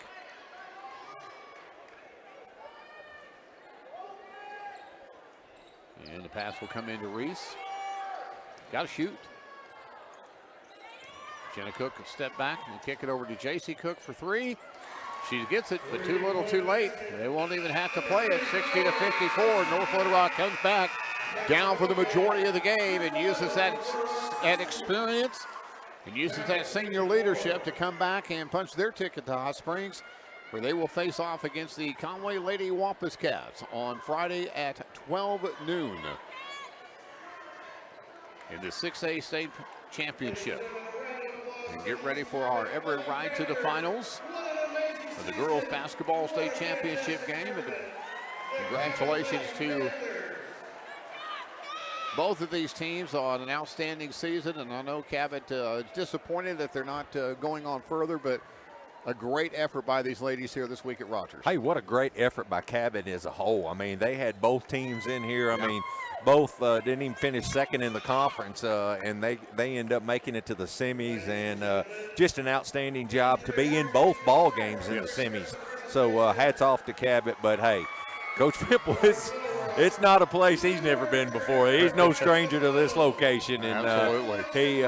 And I'll tell you what, the two that are fixed to play in the finals are no strangers to each other. Absolutely. All right, and here is our presentation of the Everett ride to the finals. The Girls Basketball State Championship game at Summit Arena in Hot Springs. Presented to the North Little Rock Lady Charging Wildcats, where they will face off against Conway at 12 noon on Friday. So congratulations to the North Little Rock Charging Wildcats as they win here in our first game of the second session. We'll take a short timeout, come back and recap it back after this as we wrap things up here from Rogers here on the EAB Sports Network. When your loved one is on the brink, their future in the hands of strangers, and all you have is hope, choose the safest hospital in Eastern Arkansas. Your safety isn't a goal, it's a promise. When you choose First Security, banking is just the beginning. Here, we take care of each other, making the community we all share even stronger. So people in Arkansas can build a life, buy a home, run a business, and more. Strength in numbers and neighbors. It's another way First Security helps Arkansas bank better. And it's why you should call on us today. First Security, bank better. Back to the 6A Centennial Bank Tournament from Rogers High School. And you're seeing on the screen some great highlights from a game that delivered all that we thought it would. Yeah, it was. It was a battle. She said it was a rubber match. They both won one during regular season, and when it came down to it, it was all we thought it was going to be and more. So the North Little Rock Charging Wildcats will travel to Hot Springs on Friday to face off against their old foes and conference rivals, the Conway Lady Wampus Cats, in the what many consider to be the number 1 and number 2 teams in the state when it comes to girls basketball. So no surprise with regards to who's playing in that role. But it'll be a game now. This won't be a rubber match because Conway won both games this season. So Conway going to try to get the three-peat. Get the turkey, as they say in bowling. That's so, right. But North Little Rock was led by Edwards today. She had 28. What a great fourth quarter for her. Tate separated herself late in that second half. She had 15, but got into a little foul trouble. Hadley had 8. Hicks had 4. But, man, you can't say enough about the Cook sisters. Jenna had 20. JC had 12. Then Taylor, she got in a little foul trouble. She had 8. Reese had 9. Again, Jay, just an outstanding job by this Lady Panther bunch. And we knew it was going to get down to the final seconds, and that's what exactly had happened. All right, we'll come back here in just a few minutes with our nightcap in the final game here of this trip to Rogers, with the Bentonville West Wolverines facing off against the Springdale Bulldogs next here on the EAB Sports Network.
It's time for the Centennial Bank Arkansas Activities Association 6A State Basketball Tournament, presented by EAB Sports. Today's game brought to you by Centennial Bank, Chris Crane Hyundai, Pettigene Meats, First Security Bank, Smith Ford, Alexander's Machine Shop, NEA Baptist, First Community Bank, and Velda Looters Coldwell Bankers RPM Group. Let's go courtside now with J.R. Runyon for today's semifinal games between the 3 seed from the West, the Springdale Bulldogs, and the 3. And welcome back here to Rogers High School. And yes, we are here for game number 20. We started this on Tuesday at 4 o'clock. And now we have worked our way all the way to this 7:30 game here on Saturday night. And it will be Springdale and Bentonville West, with the winner of this game earning the right to play Jonesboro on Friday at 1:45 for the state title in 6A basketball. All right, I tell you what, this right here will be a game, Jay. And, we watched Springdale and Fayetteville go at it the other night. Springdale and Fayetteville. No, Bentonville and Fayetteville. It is the 20th game. Go at it the other night. And the guy that we thought was going to make a huge difference when that game first started was the senior from Bentonville West, and that was Jeff Code. And he just really only had 2 points. And, he didn't do a whole lot, got in a little bit of foul trouble. But Anderson, he really came along, had 10 points in that fourth quarter, and ended up scoring 24 for them. But this youth on this Springdale bunch is pretty special. Yep. And in the words of the old Razorback coach Houston Nutt, they're special. And that's from Sealy to Muldrow, and I mean just all the way around, Jay. They've got a great team. Well, it's speed versus size. When you take a look at these two teams, while certainly Springdale has some size, it's the speed that sets them apart. And Bentonville West is going to want to dominate from a size-type position. No, definitely. And I'd be a little nervous walking out here in those pants that Bentonville West has on. That reminds me of the old prison day stripes. But no, they look good, and those guys are they're big too. But it's just this athletic bunch of Springdale is just unbelievable to me. And so we are about a minute away from getting things rolling here, so we will take a quick timeout and back after this on the EAB Sports Network. Hey, it's Brooke here for the all-new Chris Crane Hyundai on Museum Road in Conway. That's why Delta Looters Coldwell Banker RPM Group in Conway is ready to handle all your real estate needs. A professional who will lead you through the whole process of buying and selling real estate. Velda brings her years of experience and knowledge to the table. Get it right the first time with Velda Looters, your trained professional real estate expert. Call her today and learn more at 730-2857 or go online to VeldaLooters.com. Velda values your business. Lately, buying a pre-owned vehicle has been kind of crazy. You never find what you want, and the price? Yikes! Sold that unit this morning, but come on down and I'll fix you up real nice. Thankfully, there's Chris Crane Hyundai in Conway. Payments to fit any budget? Check. Huge selection from gas sippers to big trucks and SUVs? Check. Safety inspected vehicles? Check. Banks that love to say yes? Oh, yeah. Our pre-loved inventory has never been better than now. Come visit your friends at Chris Crane Hyundai on Museum Road in Conway. Centennial Bank Tournament from Rogers High School. Yeah, that was my bad. Welcome back here to Rogers High School. Let's go courtside to Mark Scott. Welcome to this semifinal matchup of the 6A Centennial Bank State Basketball Tournament, sponsored by the Arkansas Activities Association and hosted here at Rogers High School. Tonight's semifinal matchup features the Springdale Bulldogs and the Bentonville West Wolverines. Let's meet tonight's starting lineups. First, for the Bulldogs from Springdale, number 3, a 6'3" sophomore, Corwin Muldrew. Number 11, a 6'3" sophomore, Cy Bates. Number 12, a 6'4" senior, Carson Tagnis.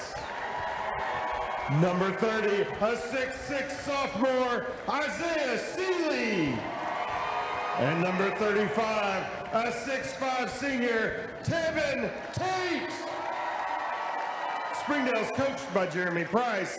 He's assisted by Oscar Seeley, Matt Williams, Chris Owens, and Antonio Cotton.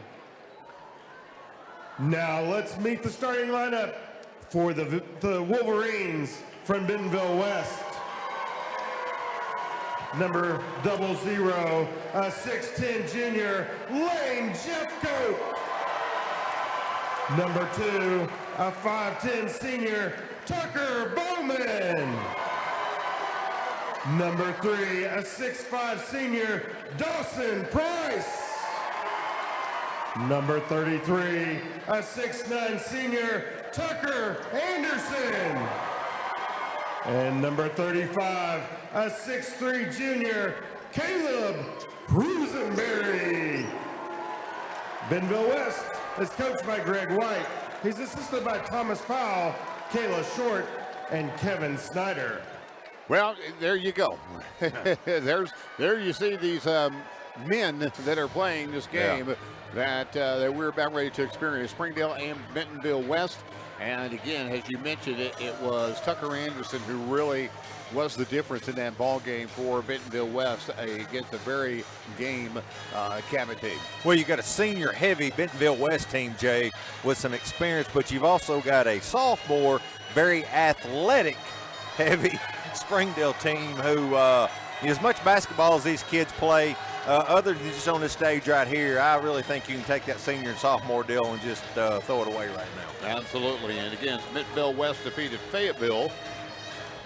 And in order to get to this, while Springdale defeated Little Rock Central 60-55 last night in the nightcap. All right, so we are ready to go. It will be Springdale with the basketball. Out on the wing is Seeley. Gets it back up to Bates. Bates into the paint. Outside again to Seeley for three. Cash it in.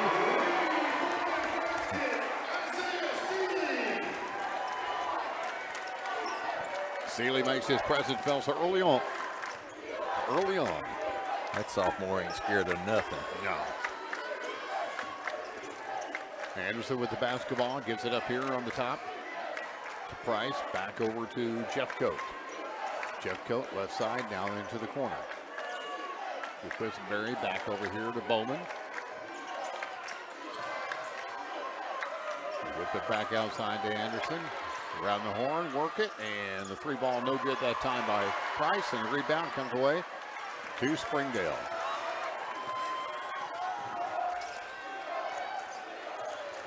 Muldrew puts it up high off the glass. It won't go. Tate is there for the rebound in the battle with Tate and Jeffcoat. And they're going to have to get that under control earlier. It's going to be a long game. They won't like this one.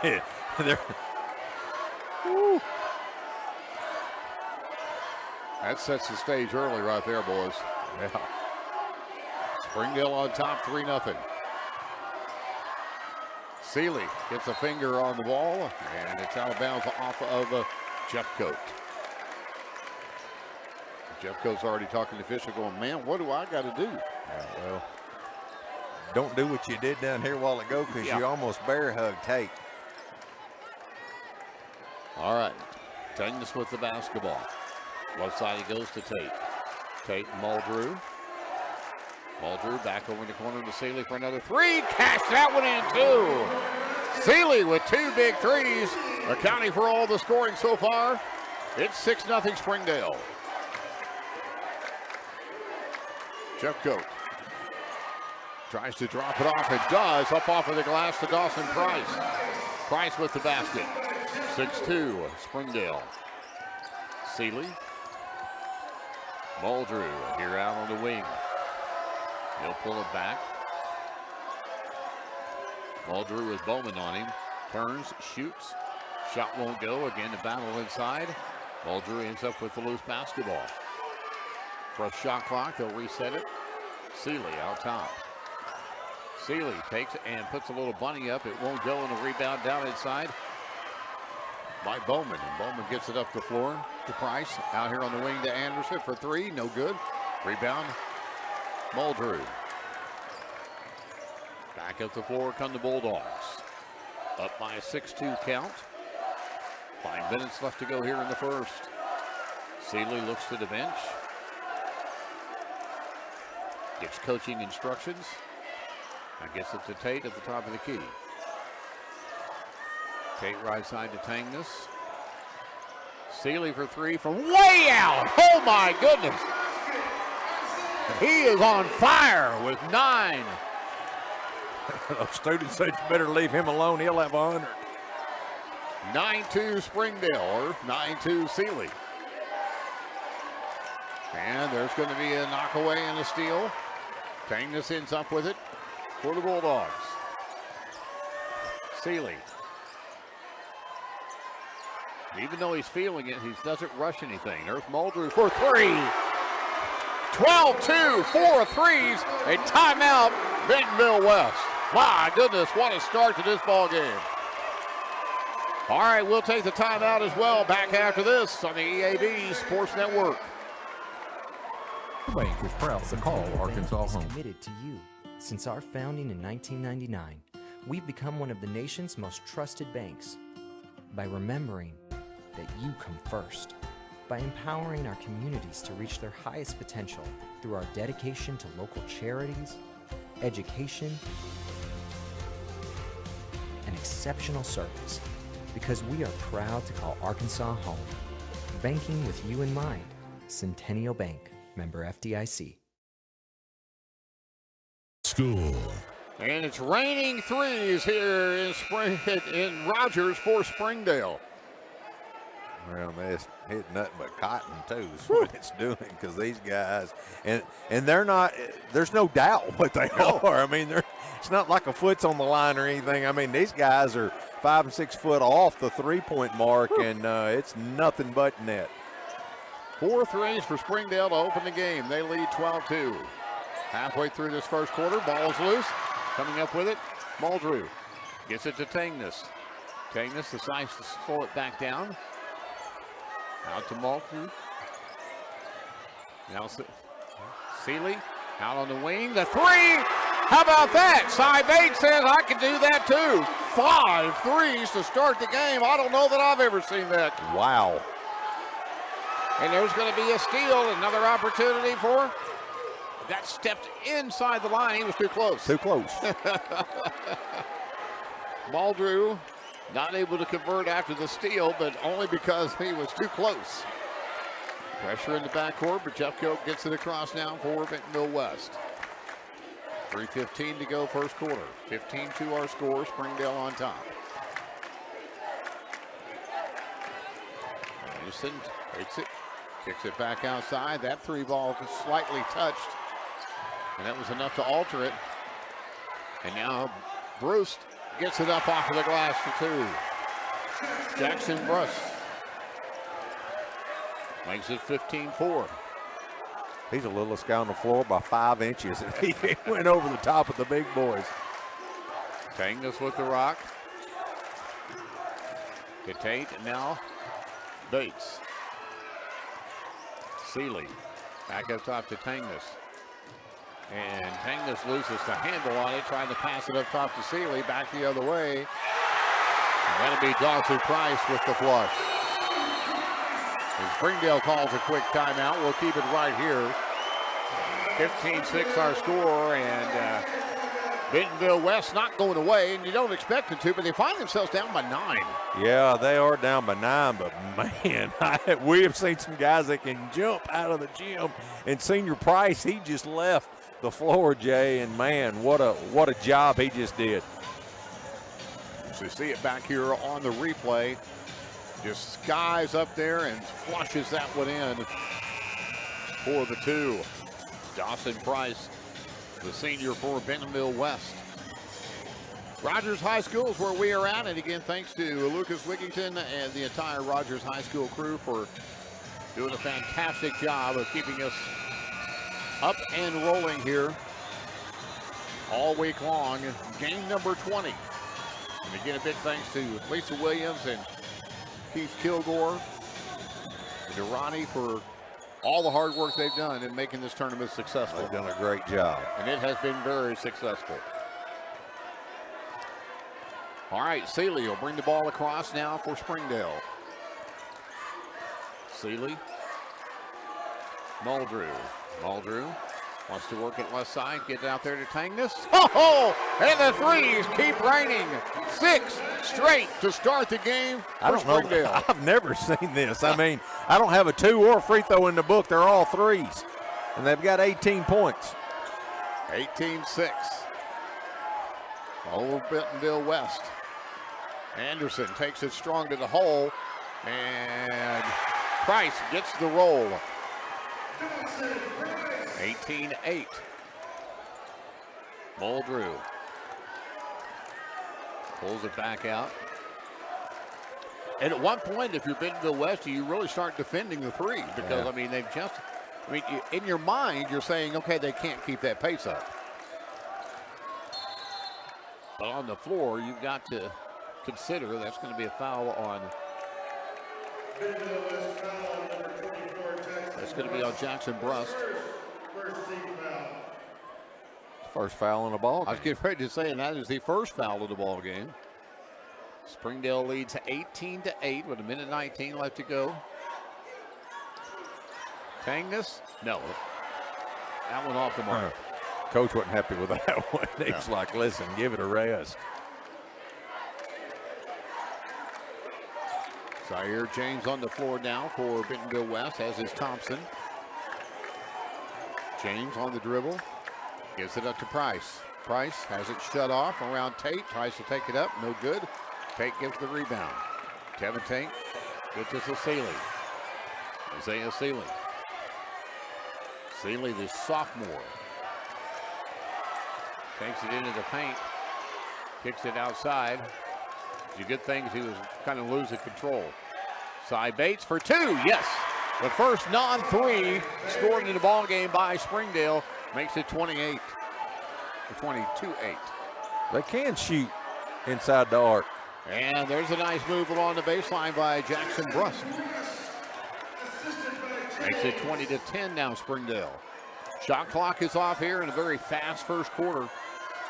And high-flying, long-range shooting quarter. And count it! Wow! Another 3. And that is going to be how we end the first quarter. Cortland Muldrew, the other sophomore long-range shooter, knocks it in for 3, and it's 23-10 after one quarter. We'll be back after this on the EAB Sports Network.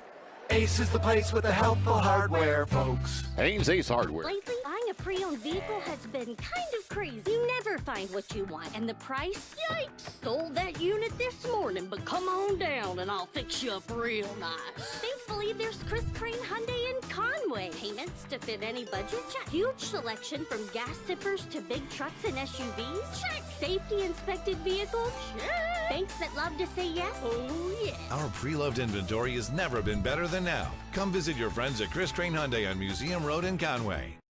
Petit Jean meats smoked meat the old-fashioned way and have since 1928. We use real hickory wood in our smokehouse, giving you a better quality product and a better taste. Try award-winning Petit Jean meats, bacon, ham, turkey, hot dogs, and sausage. Quality products you'll keep coming back for. Some things never change, and we think that's a good thing. Petit Jean meats. Taste the difference. Centennial Bank Tournament from Rogers High School. Welcome back here. The threes have been raining inside Rogers here this evening as the Springdale Bulldogs. If I told you that Springdale has 1 2-point basket, you'd say, oh, they're probably losing. But then when I told you they got 7 3-point baskets, you might think different. And that's the case. And the 3-pointers that they've had, wow. And they're not all from one person. No. Is it 3 or 4 different players that have knocked down the 3? 4. Anderson's going to try to make a 3 in the zone for West, and it's no good, and the rebound comes away to Bates. Bates gets some help to bring up the floor with Muldrew. Moultrie kicks it over to Seeley. Seeley takes it in strong this time and puts it off of the glass. He says, I can do it outside, I can do it inside. And he does, 25-10. On top with it, Tucker Bowman to Jeffcoat. Right side it goes there to Thompson. Anderson takes it in, knocked away. Springdale again on the run. Kicking it out, 3 ball on the way, too strong that time. And back the other way comes West. Dropping it off, and great job by Seeley. Getting back there to at least prevent an and one opportunity. We'll see who the foul is called on here, and it's going to be on Seeley. That's Springdale's first. Bentonville only has one, so game. They have been flying up and down. Thompson not able to hit the first free throw. Gets set for the second.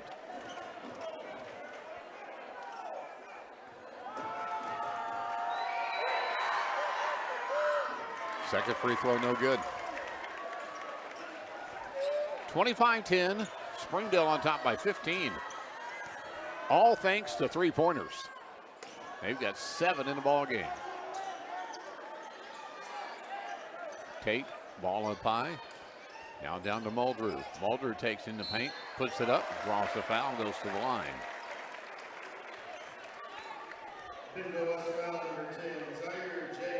My goodness. I'm still just. I'm in awe. Yeah. Shock and awe. Wow. Muldrew at the free throw line. Cashes in the first one.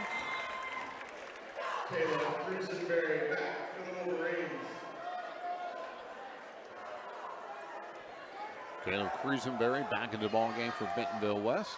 Second free throw by Muldrew is good. 27-10. Springdale on top. Here in this first half. 6:25 left to go in the half. Anderson gets it over to Bowman for 3. Off the front of the iron, no good. Springdale will advance. Up the floor is Muldrew. Muldrew kicks it back to Bates. Bates works down inside to the big fella, Tate. Foul going to be called. We'll see if it's on Quisenberry or on Jeffcoat. And that's going to be on Lane Jeffcoat. Team's third, his first. And to the free throw line will go the 6'5" senior Tevin Tate. First free throw, no good. Back into the game for the Wolverines, Dawson Price. Tate at the free throw line. Gets set for second, no good. 27-10. How do you say this? Pormian. Or Pormetti, I'm sorry, Pormetti. Marcus Pormetti into the ball game now for Springdale. Working the baseline is Anderson. He gets the reverse layup inside in for 2. Nice move down low by Anderson. You know, the other night he was one from Bentonville West. It was really wearing it out from above the arc, but nice move down low. First points of the game. 27-12. Springdale with the basketball, backing his way in, and turning and shooting is Muldrew. We said if Muldrew and Seeley are both hot, it's going to be tough to beat this Springdale team. I tell you what, they are tough, Jay. 29-12 the score. On top, Dawson Price gives it up over here to Bowman, who gets it back to Price. Price underneath the basket, uses the basket as a shield, puts it off of the glass for 2. 5 minutes left to go here in the first half. 29-14. Pretty much been all Springdale. And man, they have rained down the threes here early. I've seen 7 threes in a game. I've not seen 7 threes in the first 10 minutes. No. By the same team. Seeley turns, spins, puts it high off the glass for 2. He's got moves all over the floor. And he's got 13. 31-14. Trying to drop it into Quisenberry. They will, but the foul's going to be called before the shot, I believe.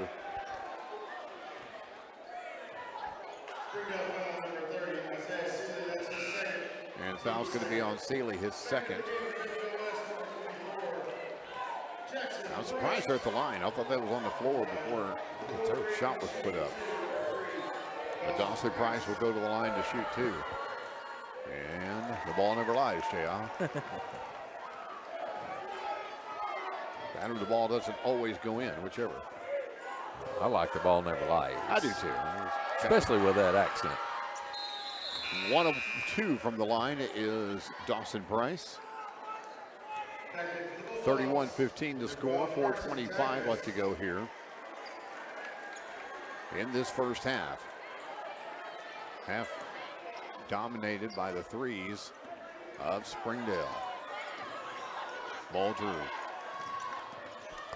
gets it across the timeline. Finds Permetti. Back to Permetti, who gets it to Tangness. We've reached the halfway point here of the second quarter. Kevin Tate trying to work it down inside, but good job that time by Quisenberry coming back defensively to get in the passing lane. And that's going to be turned over by Anderson, and back to Springdale it will go. Three-pointer Tangness, short on the iron, no good. And we know he's got that shot, but couldn't get that one to go. Now Dawson Price quickly up the floor. Kicks it outside to Quisenberry. Quisenberry to Anderson. Anderson backs his way in. Sets up Price. Now they'll look over to Quisenberry and back again to Anderson. Good, crisp, quick passes. Now they'll set up the outside three. Up and no good. Long. And battle for the rebound ends up back with Russ or Springdale. And there's a three from the corner that's no good. This time Cy Bates corrals the basketball. Coach is saying settle down, but I don't know if that can happen with this bunch. Well, their settle down speed's a whole lot slower than mine. Three ball won't go for Tangness. He blows on his hand, so all right, got to warm him up. 31-15, inside of 3 to go. Anderson, strong move to the hole, draws the foul on Bates. He'll go to the line for an old-fashioned three-point play. Nice move down low by Anderson. Tucker Anderson, the 6'9" senior, just smoothly gliding in there. Up off of the glass. Nice job. So Tucker Anderson will go to the free throw line.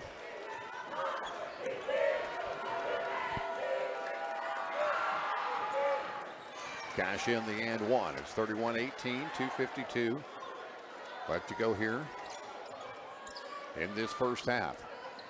Bulger guarded in the backcourt by Thompson. Needs to get away from him. Gets the ball over to Bates. Bates with it. Back up top to Permetti. Permetti works it into Tate. Tate finds over in the corner. Open shooter. Won't go that time. Into the ball game is Zion Sanders, and his shot's no good. Back the other way. Anderson with the basketball. Almost taken away there by Tate. Dawson Price around here to Brust. Brust takes and puts a shot up, gets it to go within an and one on the foul by Permetti. Brust with a great job of focusing and getting the shot to go. Now he has a chance to make it a 10-point ball game with 2:15 left to go here in the first half. And he has a chance to pick up his 7th point, and I'll tell you, he's come off that bench and give this Bentonville West team a shot in the arm. Shot is up and good. It's a 10-point game, 31-21. Pressure put on the inbounds. Muldrew with Thompson on him. Gets it to Bates, who gets it across the timeline. Bates takes and travels. Hesitated before passing, and that just gave that chance for that foot to just be dragged, and the turnover gets it back to Bentonville West. 31-21 the score. 2:05 left to go. Winner plays Jonesboro, 1:45 Friday in Hot Springs for the state title.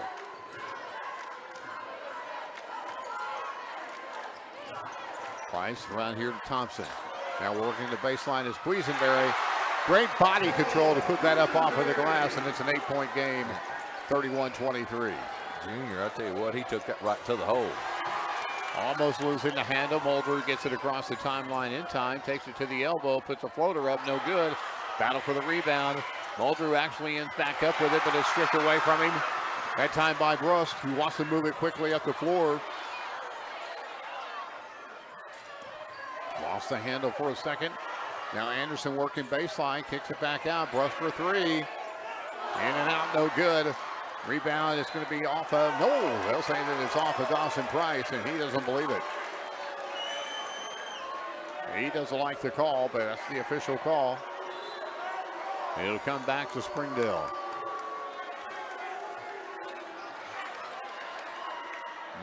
I don't know, look at the replay. Close. Yeah, I know, I saw that. Up high with the pass. Zion Sanders gets it back up top to Mulder.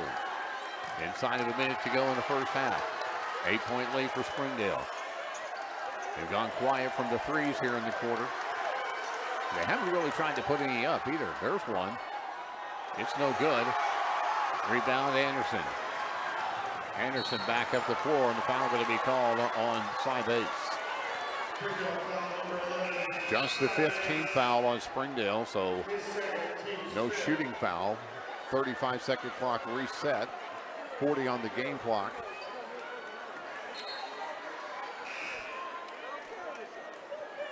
Dawson Price will inbound for Bentonville West. He gets it to Quisenberry, or Cruisenberry. Thompson with the rock, the sophomore.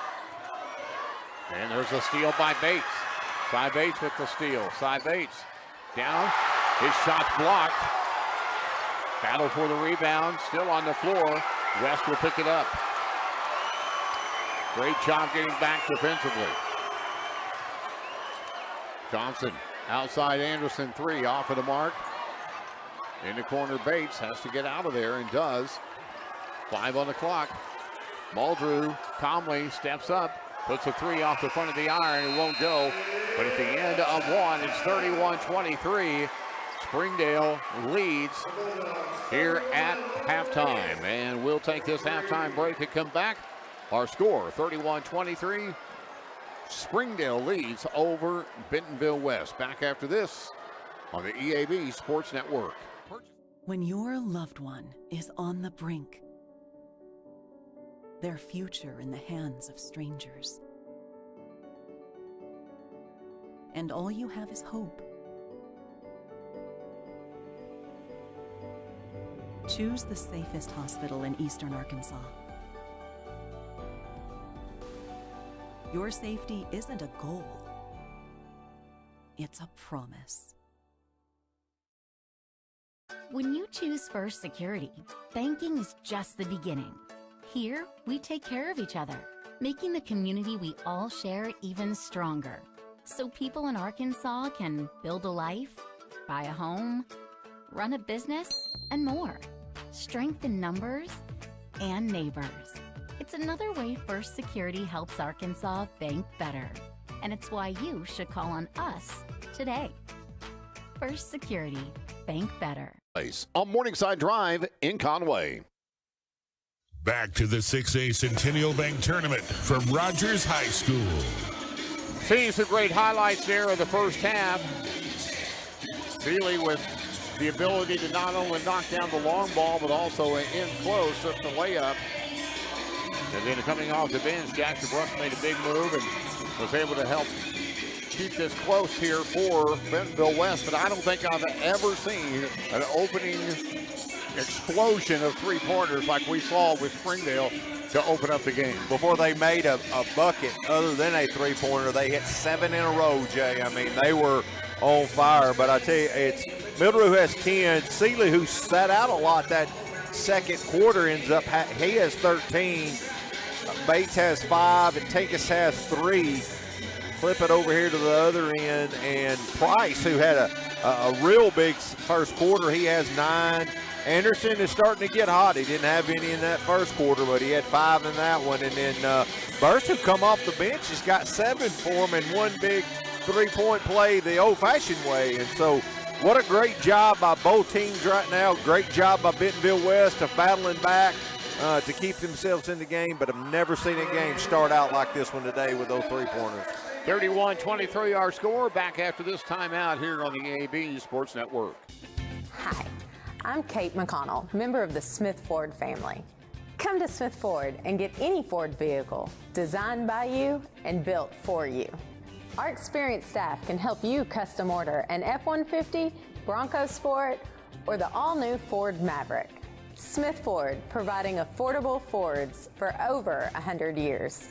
Come experience Smith Ford's family customer service in Conway, exit 127 off I-40. Purchasing and selling real estate, whether residential or commercial, is something no one can afford to make mistakes in. That's why Velda Looters, Coldwell Banker, RPA Group in Conway is ready to handle all your real estate needs. A professional who will lead you through the whole process of buying and selling real estate. Velda brings her years of experience and knowledge to the table. Get it right the first time with Velda Looters, your trained professional real estate expert. Call her today and learn more at 730-2857 or go online to VeldaLooters.com. Velda values your business. Centennial Bank is committed to you. Since our founding in 1999, we've become one of the nation's most trusted banks by remembering that you come first, by empowering our communities to reach their highest potential through our dedication to local charities, education, and exceptional service. Because we are proud to call Arkansas home. Banking with you in mind. Centennial Bank. Member FDIC. Are you ready for tip-off? Arkansas PBS and the Arkansas Activities Association's back with championship basketball. It's going to be live in Hot Springs starting on March 9th. Going to run all weekend long as the state's best players are competing for a title. For all the ways to watch, go to myarpbs.org/sports. Dealers, members of the Smith family are present every day to make sure you have the hometown feeling and no-hassle guarantee in purchasing a vehicle. Come experience Smith Ford's family customer service in Conway, exit 127 off I-40. Back to the 6A Centennial Bank Tournament from Rogers High School. Some great highlights there of the first half, and I have a feeling the second half could be equally full of great highlights, so we will see what happens when we come back, all right? Rogers High School, the location. This is the 6A Centennial Bank State Championship Tournament. And, man, what a fun time it has been. And we'll be back and recap things here and get ready for half number 2 after this timeout on the EAB Sports Network. In the early 70s, a small machine shop opened in downtown Jonesboro. Jim Alexander created a business that today fuels the engines of industry in Craighead County and beyond. From raw materials, Alexander's Machine Shop fabricates components essential to our regional economy. My father told me that regardless of what business you have, the quality and service are the most important things you can offer to those customers. We're Arkansas made, Arkansas proud at Alexander's Machine Shop and KAIT. First Community Bank was on board to help us make all of this facility a reality. Having a pediatric office that can see every kind of child is just something that we needed. He said, we'd like to have your business. And we moved our money over, and we've been happy ever since. Any question we have, the whole bank really treats us like family. Having a lender actually get behind you and support you, and you couldn't ask for anything more than that.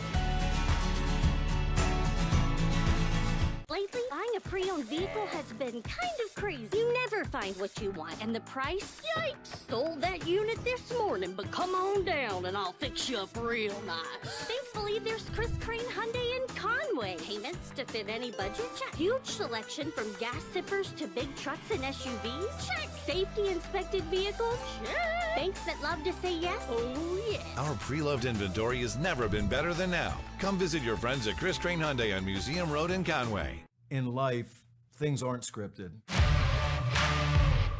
you're an athlete, we need people like you and translate those skills to officiating. You can get a lot out of it. It happens in every town, in every game. We never have a perfect game, but the rewards always outweigh the negativities.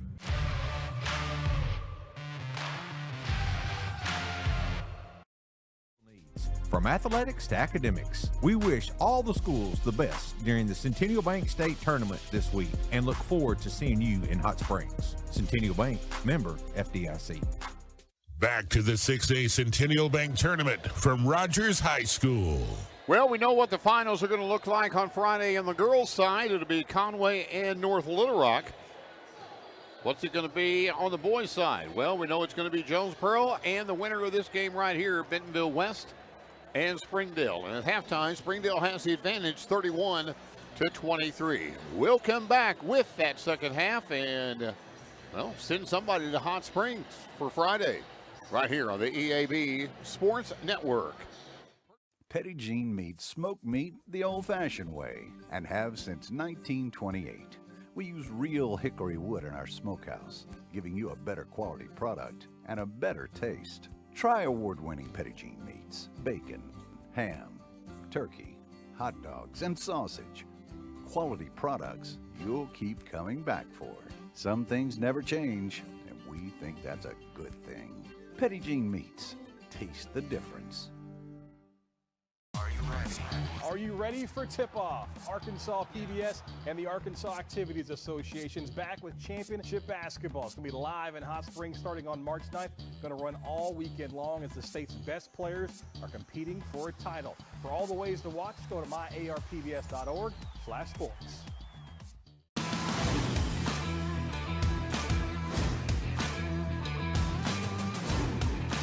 It's time for the Centennial Bank Arkansas Activities Association 6A State Basketball Tournament, presented by EAB Sports.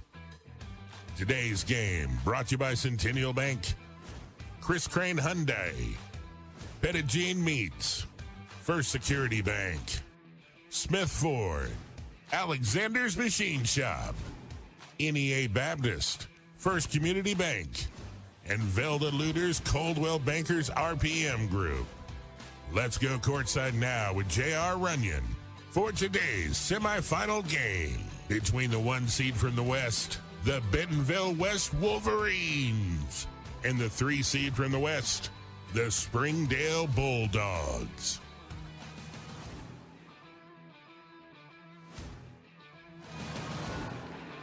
And welcome back here to Rogers High School. We're a little less than a minute away from tipping off this second half, and will Springdale be able to continue the momentum they started the game with 7 threes in that first quarter, or will Bentonville West regroup and come away with a win, the number 1 seed out of the West, the Bentonville West Wolverines?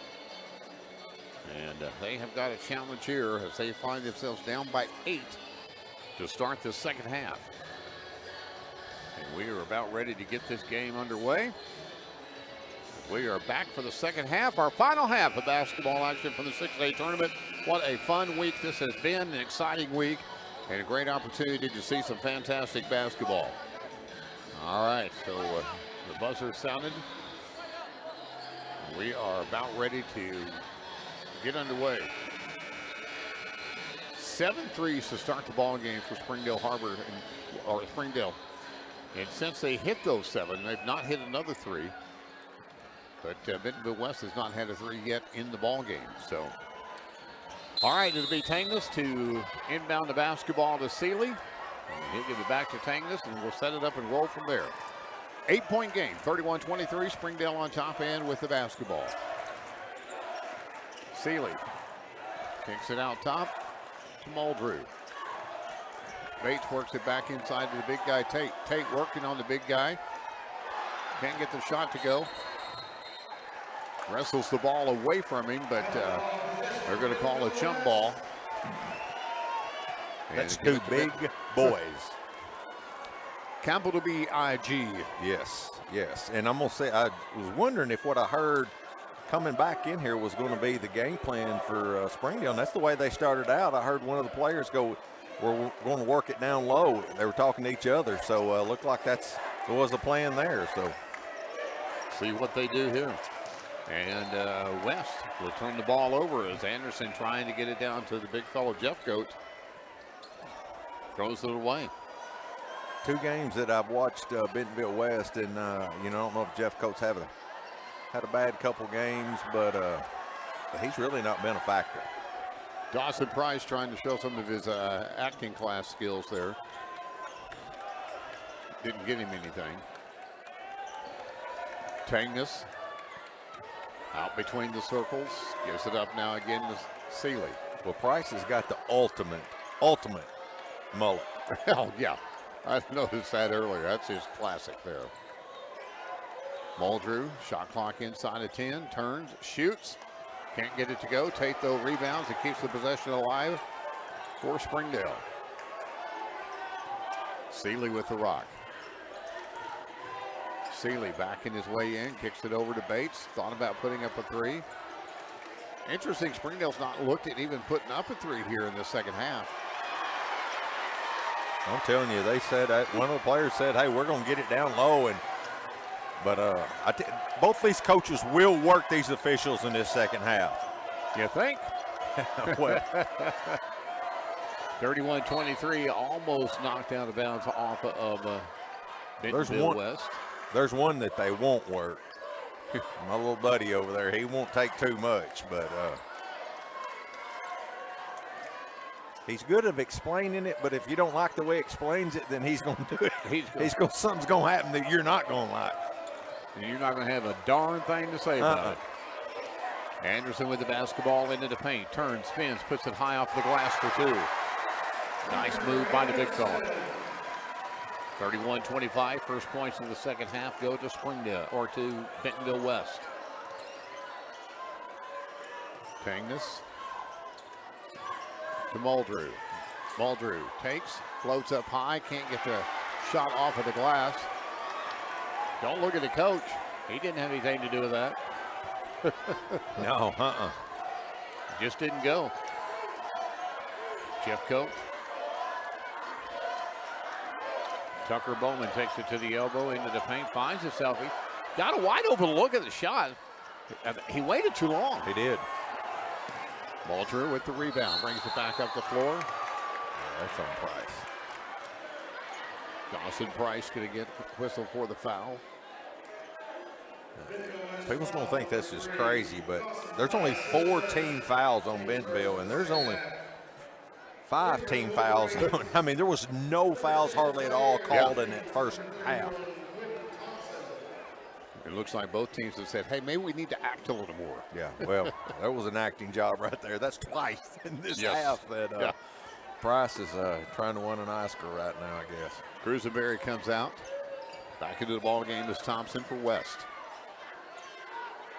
Outside Muldrew, and an offensive foul going to be called, I think, on Tate. It is.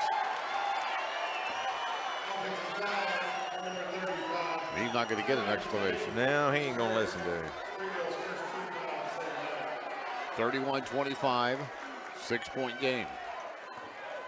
Springdale yet to put points on the board here in the second half as we reach the 5-minute point. West has only managed to put 2 on the board. Mitchell trying to change that, and does. Thompson rather. Quentin Thompson makes the three, and it's a 3-point ball game. 31-28. From 17 down to 3 down. And foul to be called on Anderson here on the sideline. Tucker Anderson gets whistled for the foul.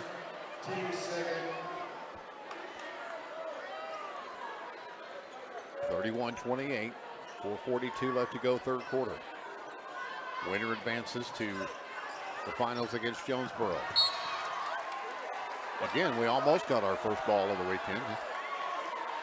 Tucker Anderson draws it.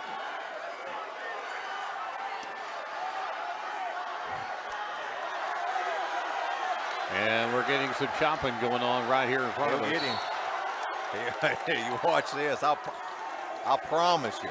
That's why he's going to watch him. He's watching close. Muldrew gets across the timeline. Muldrew explodes to the basket. Foul going to be called on the floor before the shot. This time they are going to get Thompson, but it's over on the far side of the floor.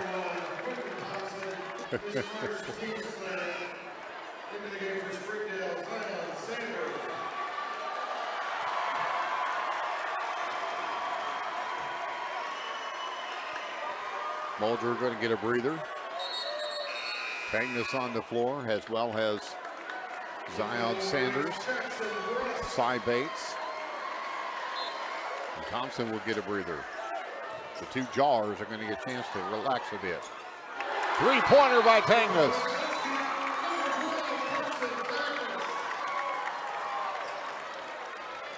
And another two-pointer right there.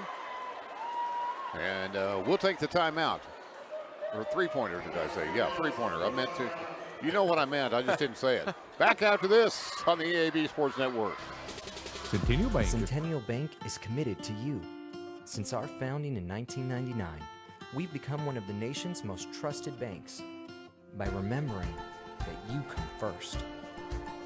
By empowering our communities to reach their highest potential through our dedication to local charity, education, and exceptional service, because we are proud to call Arkansas home. Banking with you in mind. Centennial Bank, member FDIC.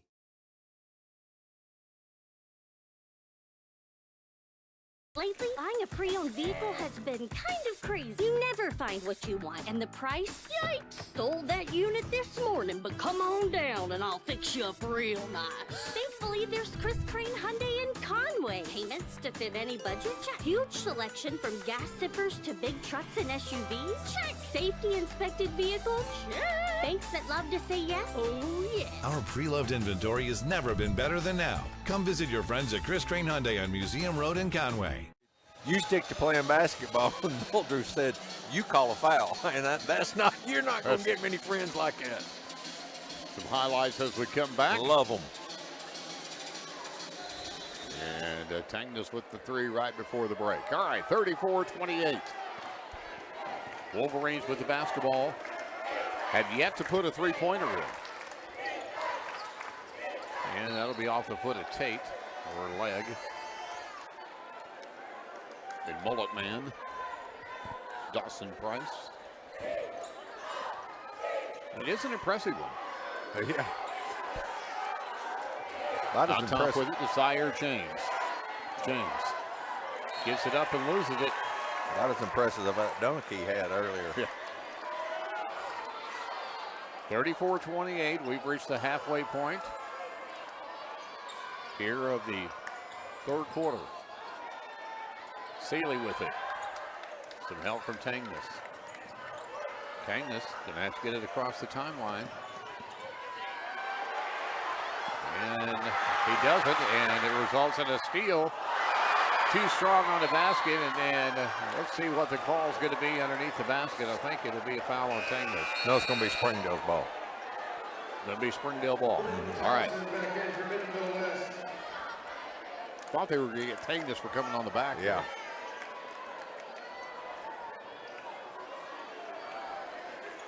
Springdale ball. Pressure being put on by Bentonville West. Seeley gonna have to get it across the timeline, does with Tangness just in the nick of time. Bates with the basketball, backs his way in. Into the paint, now kicking it back out to Tate. Tate gonna get called for the offensive foul. He's a big boy I wouldn't want to make mad. No.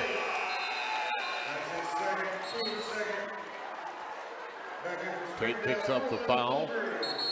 That'll be his second. Muldrew will come back in, and Tate will get a breather.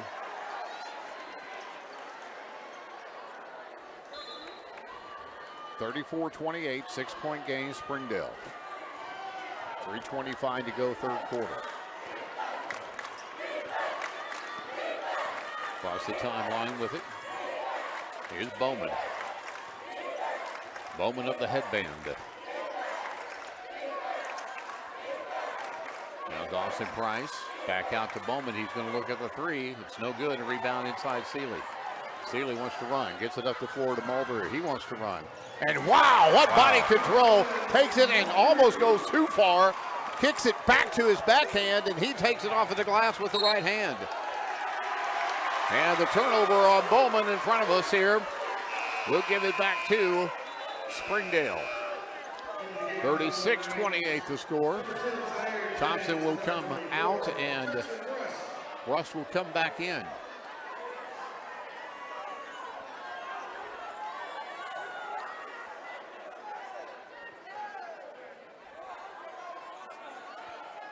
Tangness will inbound it to Seeley. Isaiah Seeley, the sophomore, gives it up to Tangness. Tangness, the senior, gets it across the timeline. Back up to Seeley, who works down inside to Bates. Bates puts it up off the glass, can't get the shot to fall. But Dawson Price will be whistled for the foul. And he'll go to the line to shoot two with Bates. Tell you what, it's getting physical down there, Jerry. Well, as physical as it is, that's only the 6th foul called here in the second half. I know, it's crazy. And yet it has been a very physical game.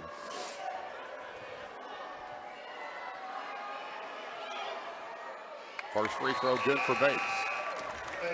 6'3" sophomore. Bates has 6 in the game. Trying to make it 7 here.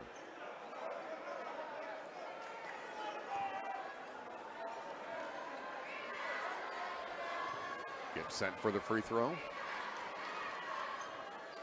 In and out, no good. So 1 and 2 at the line. 9-point game again. Springdale on top, 37-28. Sire James loses the handle on it. And he's calling timeout. I mean, I could see that. He was calling timeout, but they're going to say jump ball, and it'll stay in favor still with Springdale. So they'll keep the possession without having to burn the timeout. He looks like me trying to swim down there. They were all over him, and he was trying to call timeout, and he couldn't grab the ball at the same time. Muldrew across the timeline to Tangness. Over in the corner to Bates. Bates works it and loses a handle on it, a battle for it, and foul going to be called where? No, he called a kick, and I don't. Oh, called a kick, okay. Huh. Called a kick, and. Well. Okay. Kick with the elbow, maybe? Yeah, I don't. Tangness gets the ball into Bates, up high it comes, around the horn to Muldrew. Muldrew to Seeley. Seeley works his way in, kicks it over on the corner. Now underneath the basket is Bates. Bates, as the defense collapses down on him, gets it back out. 3 on the shot clock. Muldrew, no good. Rebound inside that time by Thompson. Thompson wants to go coast to coast, puts it up into the basket. You talking about body control? How in the world did that go in? 37-30, minute and a half left to go in the third. Tangness for 3, no go. Muldrew, and they're going to call the foul over the back on Muldrew, I believe. And they are.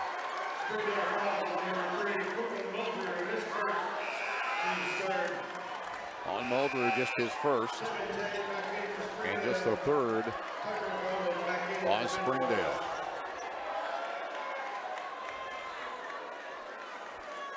It'll be West basketball down by 7 with 1:26 left to go in the third quarter. Been some exciting basketball here this week. And I'll tell you what, it's shutting down with one that's about, might be on the tops of all of them. 37-30 the score. Springdale leads. Down inside to Price. Price takes a strong move to the hole. Finds his way to weave in there to put it up over the rim for 2. 37-32. Muldrew stops shots from the elbow. Is up and good. He's got great body control. It shows it there. Pretty smooth move for the sophomore. Bowman into the front court. And up off of the glass, the shot won't go for Thompson. Battle for the rebound underneath, and Tangness is hit pretty hard in the gut. Or in that region of the gut. 39-32. Bentonville West. It'll be Springdale basketball as we get ready to come back to play. Bentonville West foul on number 31, Quentin Thompson. His second. Thompson's going to get whistle for the foul. That'll be the 5th on West. So Muldrew, with about 3 seconds differential in the shot in the game clock, will be tasked with bringing the ball across. He gets it to Tangness, he gets it back to Muldrew, and contact in the lane Somebody's in there tripping. And they're going to call that on number 10. That is Zaire James. And that'll be the 6th team foul on Bentonville West. 28.1 seconds left to go here in the third. Shot clock is off. Pass goes into Tate up top. Now Seeley with it. Isaiah Seeley, the sophomore. He'll just pull it back and work for the last shot. They'll come out and double team him because they know that they can't let him go out there. He'll knock it in. Yeah, he's in range where he's at. He's in range on the floor. Seeley finds Tate. Back to Seeley. Now the clock's down to 5. And foul going to bail him out there. And Seeley's hurt. Seeley's grabbing his hip. He's going to get back up, but he fell on that hip, and that lower back is going to be a little tender. Mulder's coaching me. He's going, look, don't worry about it. Just get up here, shoot free throws. Don't be a baby. Come on now. We're getting ready to take a break here on the end of the quarter. 3.5 seconds left to go. Seeley says, okay, I can do this. Can't get the free throw to go. Anderson gets it across the timeline. They'll wave it off even if it goes in, and it almost did. 39-32. We'll be back with the fourth quarter after we take this time out in what is turning out to be a whale of a ball game here in our final one on the EAB Sports Network. Hi, I'm Kate McConnell, member of the Smith Ford family. Come to Smith Ford and get any Ford vehicle designed by you and built for you. Our experienced staff can help you custom order an F-150, Bronco Sport, or the all-new Ford Maverick. Smith Ford, providing affordable Fords for over 100 years. Come experience Smith Ford's family customer service in Conway, exit 127 off I-40. First Community Bank was on board to help us make all of this facility a reality. Having a pediatric office that can see every kind of child is just something that we needed. He said, we'd like to have your business. And we moved our money over, and we've been happy ever since. Any question we have, the whole bank really treats us like family. Having a lender actually get behind you and support you, and you couldn't ask for anything more than that. 40. Back to the 6A Centennial Bank Tournament from Rogers High School. Well, what a game of highlights it has been, and this fourth quarter promises to be, well, probably a highlight of its own. Well, I'll tell you what, it's this right here. If Springdale gets back to that three-pointer and they bust a couple of those, they spread this apart. But other than that, this will go down to the wire. All right, Tucker Bowman. West will start with the basketball here in the fourth quarter. Down by 7, 39-32. Anderson out top. Works around the screen set by Jeffcoat. Jeffcoat in the paint. Left side he goes to Price. Dawson Price turns, spins back to Bowman. Bentonville needs points this trip, just for momentum's sake, if nothing else. Anderson's first shot won't go, gets his own rebound. This time he finishes it underneath the basket. Good job of Tucker Anderson just staying with the ball. 39-34. Seeley into the paint. High Archer won't go. And down the floor, Dawson Price all alone. Puts it in for 2, and we've got a three-point ball game. 39-36. Springdale did not get back defensively, and Price was there to cash it in. He didn't pay the price. Yeah, that's a good call. Tangus out of bounds when he got his hand on the ball, and so it will be turned over back the other way to Bentonville West. You know, we saw this in this Bentonville West game the other night against Fayetteville. Fayetteville had led for a lot of that game, and West came back and finished it out for the win. It was almost like they were waiting on them, you know, and let them get their legs tired, and then Bentonville just stayed in the ball game, and all of a sudden they just exploded. Thought we were going to see the time, but the shot by Price is no good. Moultrie down at the other end. Gets the bucket. Sends it back out to 5, 41-36. Speaking of exploded. Portland Muldrew exploded from half court. Before you could say, hey, he was there. Down inside to Jeffcoat, and foul going to be called on Tate. With the pass going to the big fella. That's his third one. Again, that's the second collision those guys have had. And it's they've gotten to be really good, well acquainted. Yeah. It's an earth-shattering moment for sure. Anderson almost loses it. Now Anderson throws a shoulder, and we're going to get a foul inside. Yep. And move to the bucket. I knew that was coming. And we're going to get a foul and a tee. Is that it? Yeah. I looked away for just a second.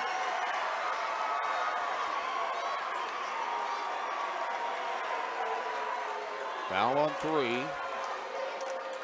Technical foul on 3. Also,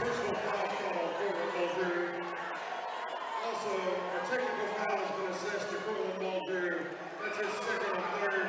That'll be his second and third. That's what I was waiting on to see what the count on that was going to be. 41-36 the score.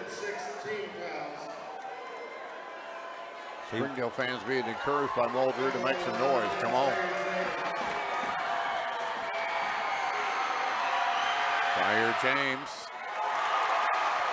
Free throw no good.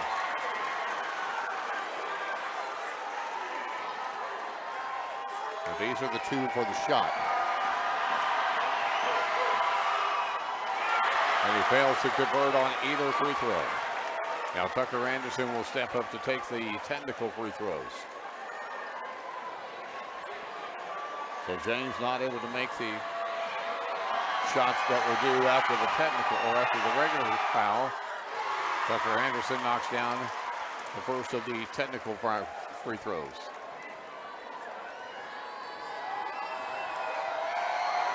Gets set for the second. That was no good. So 1 of 4 from the line. That may come back to bite Bentonville West, as it's still a 4-point ball game, 41-37. 6 minutes left to go, though. And if they don't get nothing out of this possession right here, it definitely will come back. Yep. So Bowman with the basketball. On top, right side. Gives it up to James. I hear James back up top to Jeffcoat. Left side to Anderson. Anderson's going to put up a 3, and they're going to say no.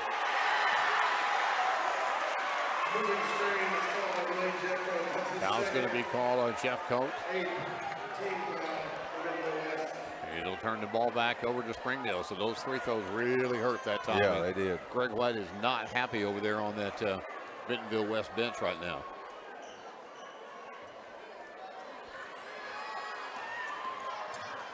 Seeley, ooh, that was close to travel, gets the throw to Muldrew. Lots of time left in this 4-point ball game. 41-37. 5:30 on the clock.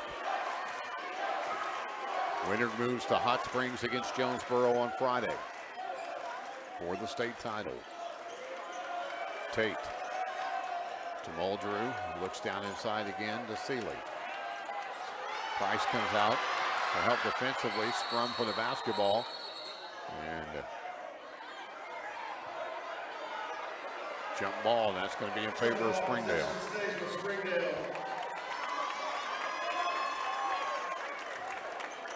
We haven't seen the last of scrums in this game, my friend.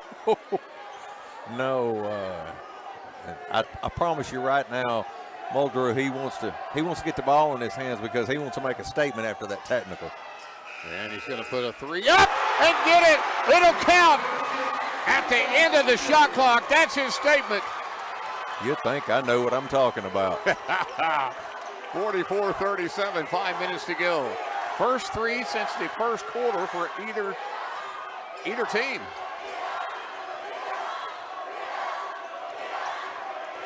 Inside, back outside.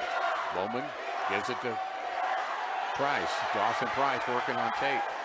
Drops it off for Anderson. He takes it up. And it'll be Springdale basketball. No fouls inside. They're letting them play right now. Yeah, they are. And I tell you what, a good job right there of Seeley and Tangus both just going straight up and not bending over and not having their hands hung over. And we've noticed officials doing that this tournament is saying, hey, quit reaching like this, go straight up, and they did that. 44-37. Muldrew, the man with the shoes. Tangness now on the left wing. 4:25 left to go. 7-point Springdale lead. Bentonville had closed the gap. Springdale trying to again extend it. Up by 7 inside. And that's a foul. That's a hug, a foul, and Quentin Thompson was not going to let Isaiah Seeley go anywhere. Nope. That'll send Seeley to the free throw line. That is the 9th team foul on Bentonville West. Seeley was quiet the whole third quarter. Well, say quiet. He didn't score any. Gets the free throw there. Sends it back out to 8. 45-37. 4:13 left to go.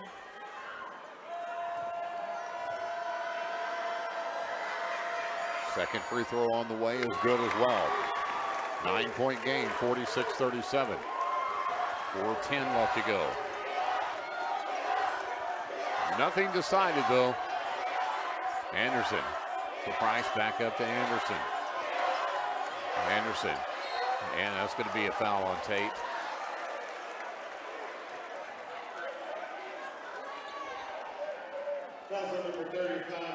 That'll be the 7th team foul. So with a 1-on-1, Tucker Anderson will go to the line. He was 1-of-1 on the technical free throws. He'll shoot 1-of-1 here. First free throw goes. 46-38. 3:59 left to go. We're halfway through the fourth quarter. Springdale has dominated the scoreboard tonight, much like Fayetteville did last night. Bentonville West battles back, and a timeout on the floor. Timeout on the floor that we will take as well.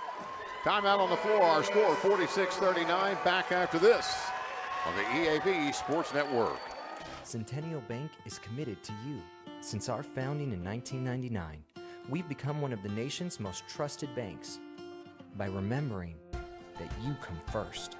By empowering our communities to reach their highest potential through our dedication to local charities, education, and exceptional service. Because we are proud to call Arkansas home. Banking with you in mind. Centennial Bank, member FDIC. Lately, buying a pre-owned vehicle has been kind of crazy. You never find what you want, and the price? Yikes! Sold that unit this morning, but come on down and I'll fix you up real nice. Thankfully, there's Chris Crane Hyundai in Conway. Payments to fit any budget? Check. Huge selection from gas zippers to big trucks and SUVs? Check. Safety inspected vehicles? Check. Banks that love to say yes? Oh, yeah. Our pre-loved inventory has never been better than now. Come visit your friends at Chris Crane Hyundai on Museum Road in Conway. Flavor, ask for Petit Meats and taste the difference. Back to the 6A Centennial Bank Tournament from Rogers High School. And welcome back here, and some highlights from this fourth quarter on your screen right now. And Muldrew with that one. And here's the shot right there. Muldrew, after a technical foul, able to put up a statement 3 right at the end of the buzzer, right before the buzzer on the shot clock. I'm sorry. Oh, I told you, that's what he was looking for. He's wanting to make that statement. And he made it loud and clear. 46-39, 7-point game inside of 4 to go. Tangness back to Muldrew. Portland Muldrew, the sophomore. The side base. You speak of young teams. Kevin Tate, the only senior starter on this Springdale team. Really the only senior that sees much time. 4 on the shot clock. Muldrew does hit the iron. No, it hit the iron. The ball's alive. And battle for it again. And Jump ball, that's this time going to go in favor of Bentonville West. I think there's a little bit of hesitation, but that shot just did hit the it did. rim. And so it became still a live ball, and Bates was able to track it down, but they weren't able to get another look. Well, Springdale's coach is saying, hey, guys, we got to hey, just be calm right here. Don't force a lot of things, but get some good shots off. And well, don't let Bentonville West dictate the pace here. Yeah. Don't let them force you into doing something. Out front, Bowman. Takes it left side to Thompson. Thompson back, and that's going to come over here near to us, and that'll be a turnover back the other way to Springdale. Yep. Bowman and Thompson are the two that I would really put some pressure on, because Bowman, even though he started, he's had a rough go, and Thompson's coming off the bench. Seeley will chase the ball down on the inbounds play. We're inside of 3. 46-39. And foul going to be called out top on Brust. That'll send Seeley to the free throw line. That'll be the 10th foul for the rest of the game. It'll be 2 free throws on all defensive fouls here charged against Bentonville West. Seeley would go to free throw line. Springdale whistle for 7 fouls. Bentonville West only into 1-on-1 in a non-shooting foul situation. Seeley can't convert on that one. Seeley on the ball game with 15 points. And Bowman will come out and James will come in for West.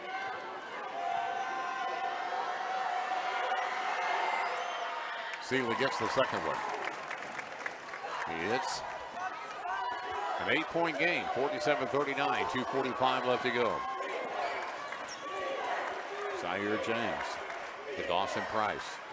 Price wants to work it inside, loses the handle going up, somehow ends up back with the basketball, somehow still ends up with the basketball, but he's the last to touch it when it goes out of bounds. Yeah, he got it knocked out of his hand there. Great job of number 2, Sanders, of just knocking that ball loose. Seeley will get the ball inbound, guarded in the backcourt there. He gets it up the floor. Muldrew with it now with 25 on the shot clock, 2:19 on the game clock.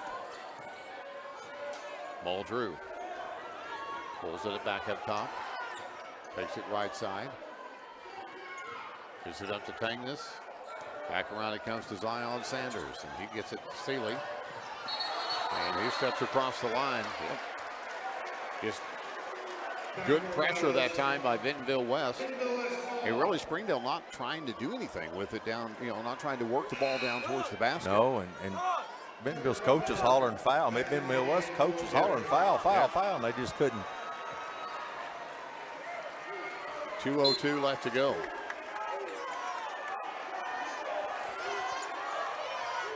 That should have been a traveling.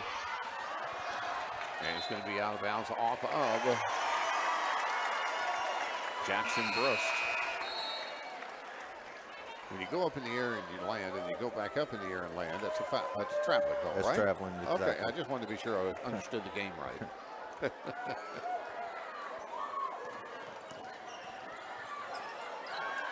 Muldrew with the basketball. He's going to be fouled out high, and that'll send him to the free throw line. Inside of 2 minutes to go now. Free throws precious. And an opportunity for Springdale to extend their lead. At the line, shooting 2, number 3, Muldrew. Muldrew hits the first one. He's got 20. 48-39. 1:51 left to go here in the ball game. Springdale trying to punch their ticket to face off against Jonesboro.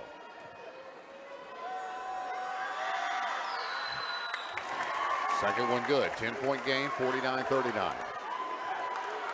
West needs to make a move about now. Tucker Anderson with it. Anderson Pushes off, it gets it down inside, it gets the 2. A timeout called by Coach Greg White. Timeout call, we'll keep it right here. And again, remind you, coming up after, we will have the presentation of the Ride to the Final certificate for the team that will advance to face off against Jonesboro on Friday afternoon at 1:45 in Hot Springs. And Eric, when you look at the potential matchup here with Springdale and Jonesboro, you better bring your track shoes. Oh, you better bring your track shoes, and you better be in for a very, very physical game on both sides. And Jay, I'll tell you what, Jonesboro has really been two different teams the last 2 games we saw them. We saw them in one game where they just, and I think they could have beat the Lakers. And then you see it today, and it had a lot to do with that Cabot bunch, but man, they slowed them down, and they made them work for everything, and it ended up being a close ball game. But, hey, Coach Wes Swift will have them boys ready to go, and he's in the house right here watching this ball game. But these 2 guys right here are trying to figure out who's going to win this one, and either game, I think, will be a battle. All right, so here we go. With 1:38 left to go. Springdale with the basketball. Muldrew started in the backcourt there by Zaire James. Gets it to Seeley, who gets it across the timeline. Seeley drops it in. Tate's there, and that's going to be what? Going to get a foul called inside. And who'd they call it on? Anderson, all right. I tell you, I still don't understand, and even from even in girls' games, why so many players put the ball on the ground now inside the lane, and they just do that. I don't know if it's a habit or what, but as soon as they catch it, they try to get them a quick dribble to get set. Misses the first free throw. Misses them both. Still an 8-point game, 49-41 with 1:20 to go. Tucker Anderson with the basketball. Bleeds it over there to Thompson. Thompson back up top to Zaire James. Minute 10. James takes it into the paint. No place to go at the elbow, so he gets it back to Anderson. Anderson spins around. Shot no good. Rebound. Taken down by Cy Bates, and he is going to be fouled. We'll bring it back down the other end of the floor. Cy Bates, the sophomore, have a chance to extend this back out again to a 10-point game with 1 minute left. Hard to beat a team 3 times. We've talked about that. Not really talked about it in this game, but especially a team that's so athletic. Yeah. Hey, hats off to them for beating them twice. Yeah. Cy Bates at the free throw line. Cashes in the first one. Makes it a hard 3-possession game. This to make it a 4-possession game. 50-41 the score, 9-point advantage, 1 minute left. There will be some celebrating going on here regardless of the outcome.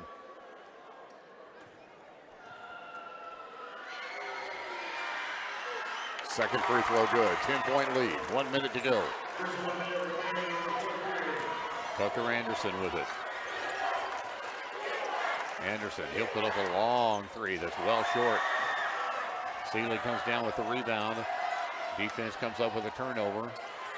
Stays with Bentonville West. Tucker Anderson throwing elbows around. Gets it out for 3. It's up and good that time by Zaire James, and a quick timeout with 38.2 seconds left to go in the ball game. 51-44 the score. And again, we'll keep it right here. An opportunity to again and say and extend our appreciation to Keith Kilgore and Lisa Williams and to Ronnie and to, of course, our producer extraordinaire, Lucas Wigington, and all the folks here at Rogers who have just done an outstanding job all week long in executing and running this tournament and working with us in our particular needs. And you know, I heard somebody a while ago say you judge a tournament by the hospitality room. Well, they won that day one. But man, I tell you what, the hospitality, not just in that room with the food and and all the stuff up there, but just overall that they have shown to everybody in here. I mean, between the two sessions here, Ronnie, the AD here at Heritage, he stayed and cleaned up, and you saw him sweeping. And I'm gonna tell you what, they worked hard to keep this thing cleaned up, ready to go, and they did. JR, you're right, they did a great job. And man, we got a chance to go tour the baseball and softball facility. It's first class. It's first class, and they do it right, just like they did this tournament this week. Also want to say thanks to Scott Davis, who is the head of the broadcast department here at Rogers, as he had his crew ready to work things here and was a great liaison as we made plans for this week. Muldrew with the basketball, and he's going to be fouled immediately in the backcourt there by Jackson Rust. 36.2 seconds left to go. 51-44, 7-point game. Now bring it down, and Muldrew will attempt a couple of free throws here. First one good. Muldrew has 22.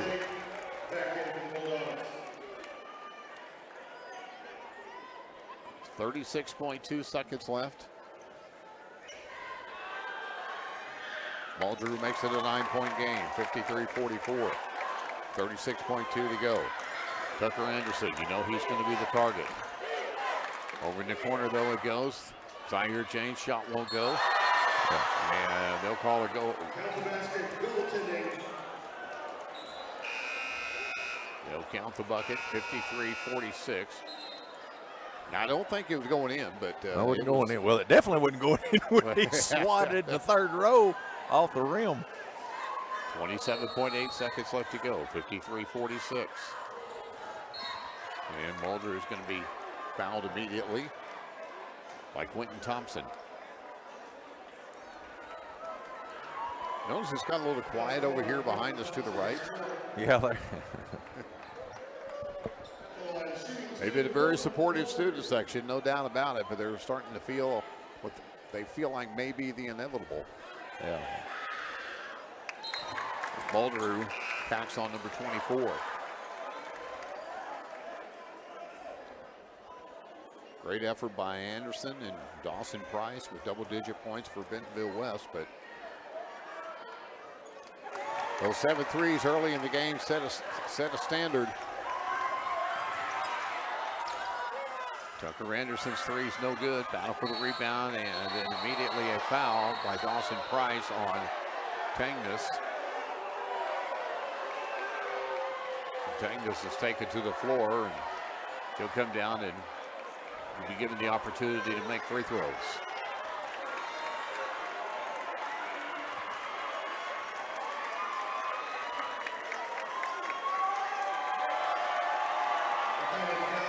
Tangness at the free throw line will be shooting 2. Chance to make this a 4-possession game. First free throw in and out. Substitutions for Bentonville West has seniors Bowman and Anderson. And Dawson Price will come out for the last time. Get big hugs from Greg White. Bentonville West will come up short of a title game. They were the regular season 6A West Conference champions. Second free throw by Tangness is good. 19.3 to go. 10-point game. 56-43 and losing the handle on it. Tate comes up with it. That'll be the final icing on the cake. They'll probably just run out the time unless he decides to put one up from the corner. And foul going to be called. That's the only thing that stops things, and that'll be the 5th foul.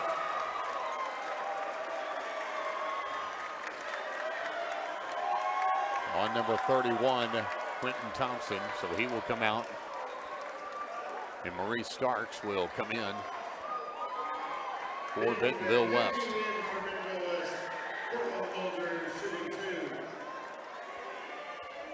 Or check that. 15 is for Springdale. 15 for Bentonville West. is Ben Van Hickey.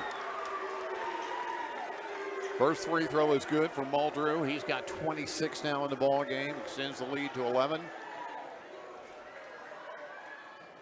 Make it 12. 10.1 seconds left to go here in the ball game. He'll come out. Maurice Starks will come in for Springdale.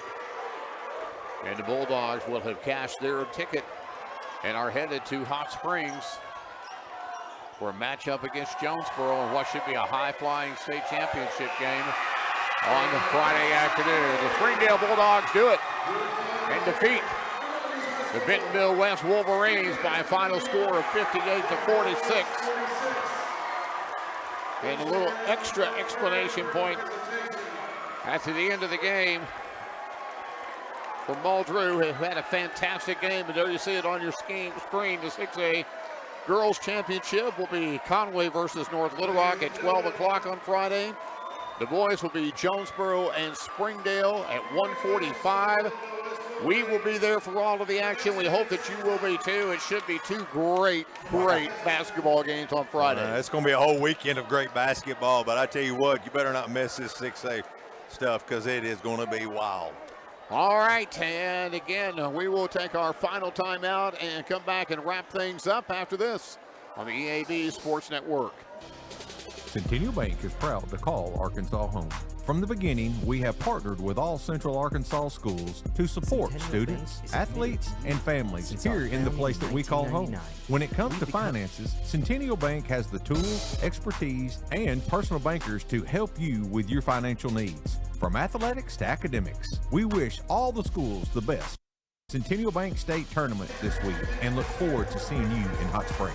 Centennial Bank, member FDIC. All right, let's come back here courtside as the celebration for Springdale continues and the presentation of the Everett Ride to the Finals to the state basketball championship game next Friday evening, about to be presented to a team that is dancing. They got a little man in the middle. He's in the middle and he is showing out. He is. And the Springdale Bulldogs have taken care of business here. Springdale defeats Conway on March 1st, 63-46. Defeated Little Rock Central last night in the nightcap, 60-55. And it came back here today to win by a final score of 58-46 over the Bentonville West Wolverines and end the Wolverines season with a big emphatic win here.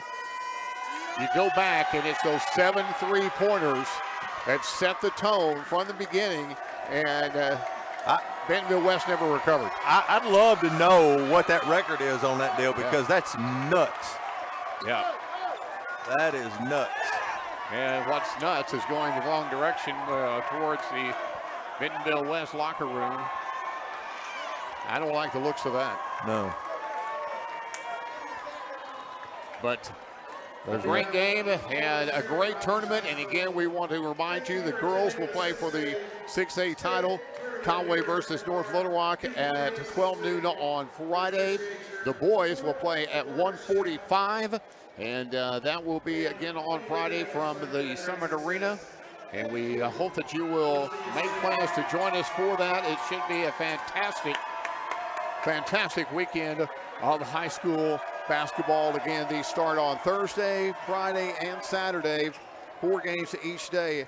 It's going to be fun. Well, it's going to be wild like it always is, but just really some great games that are going to happen. We got the opportunity to see a lot of great games this weekend. Absolutely. Well,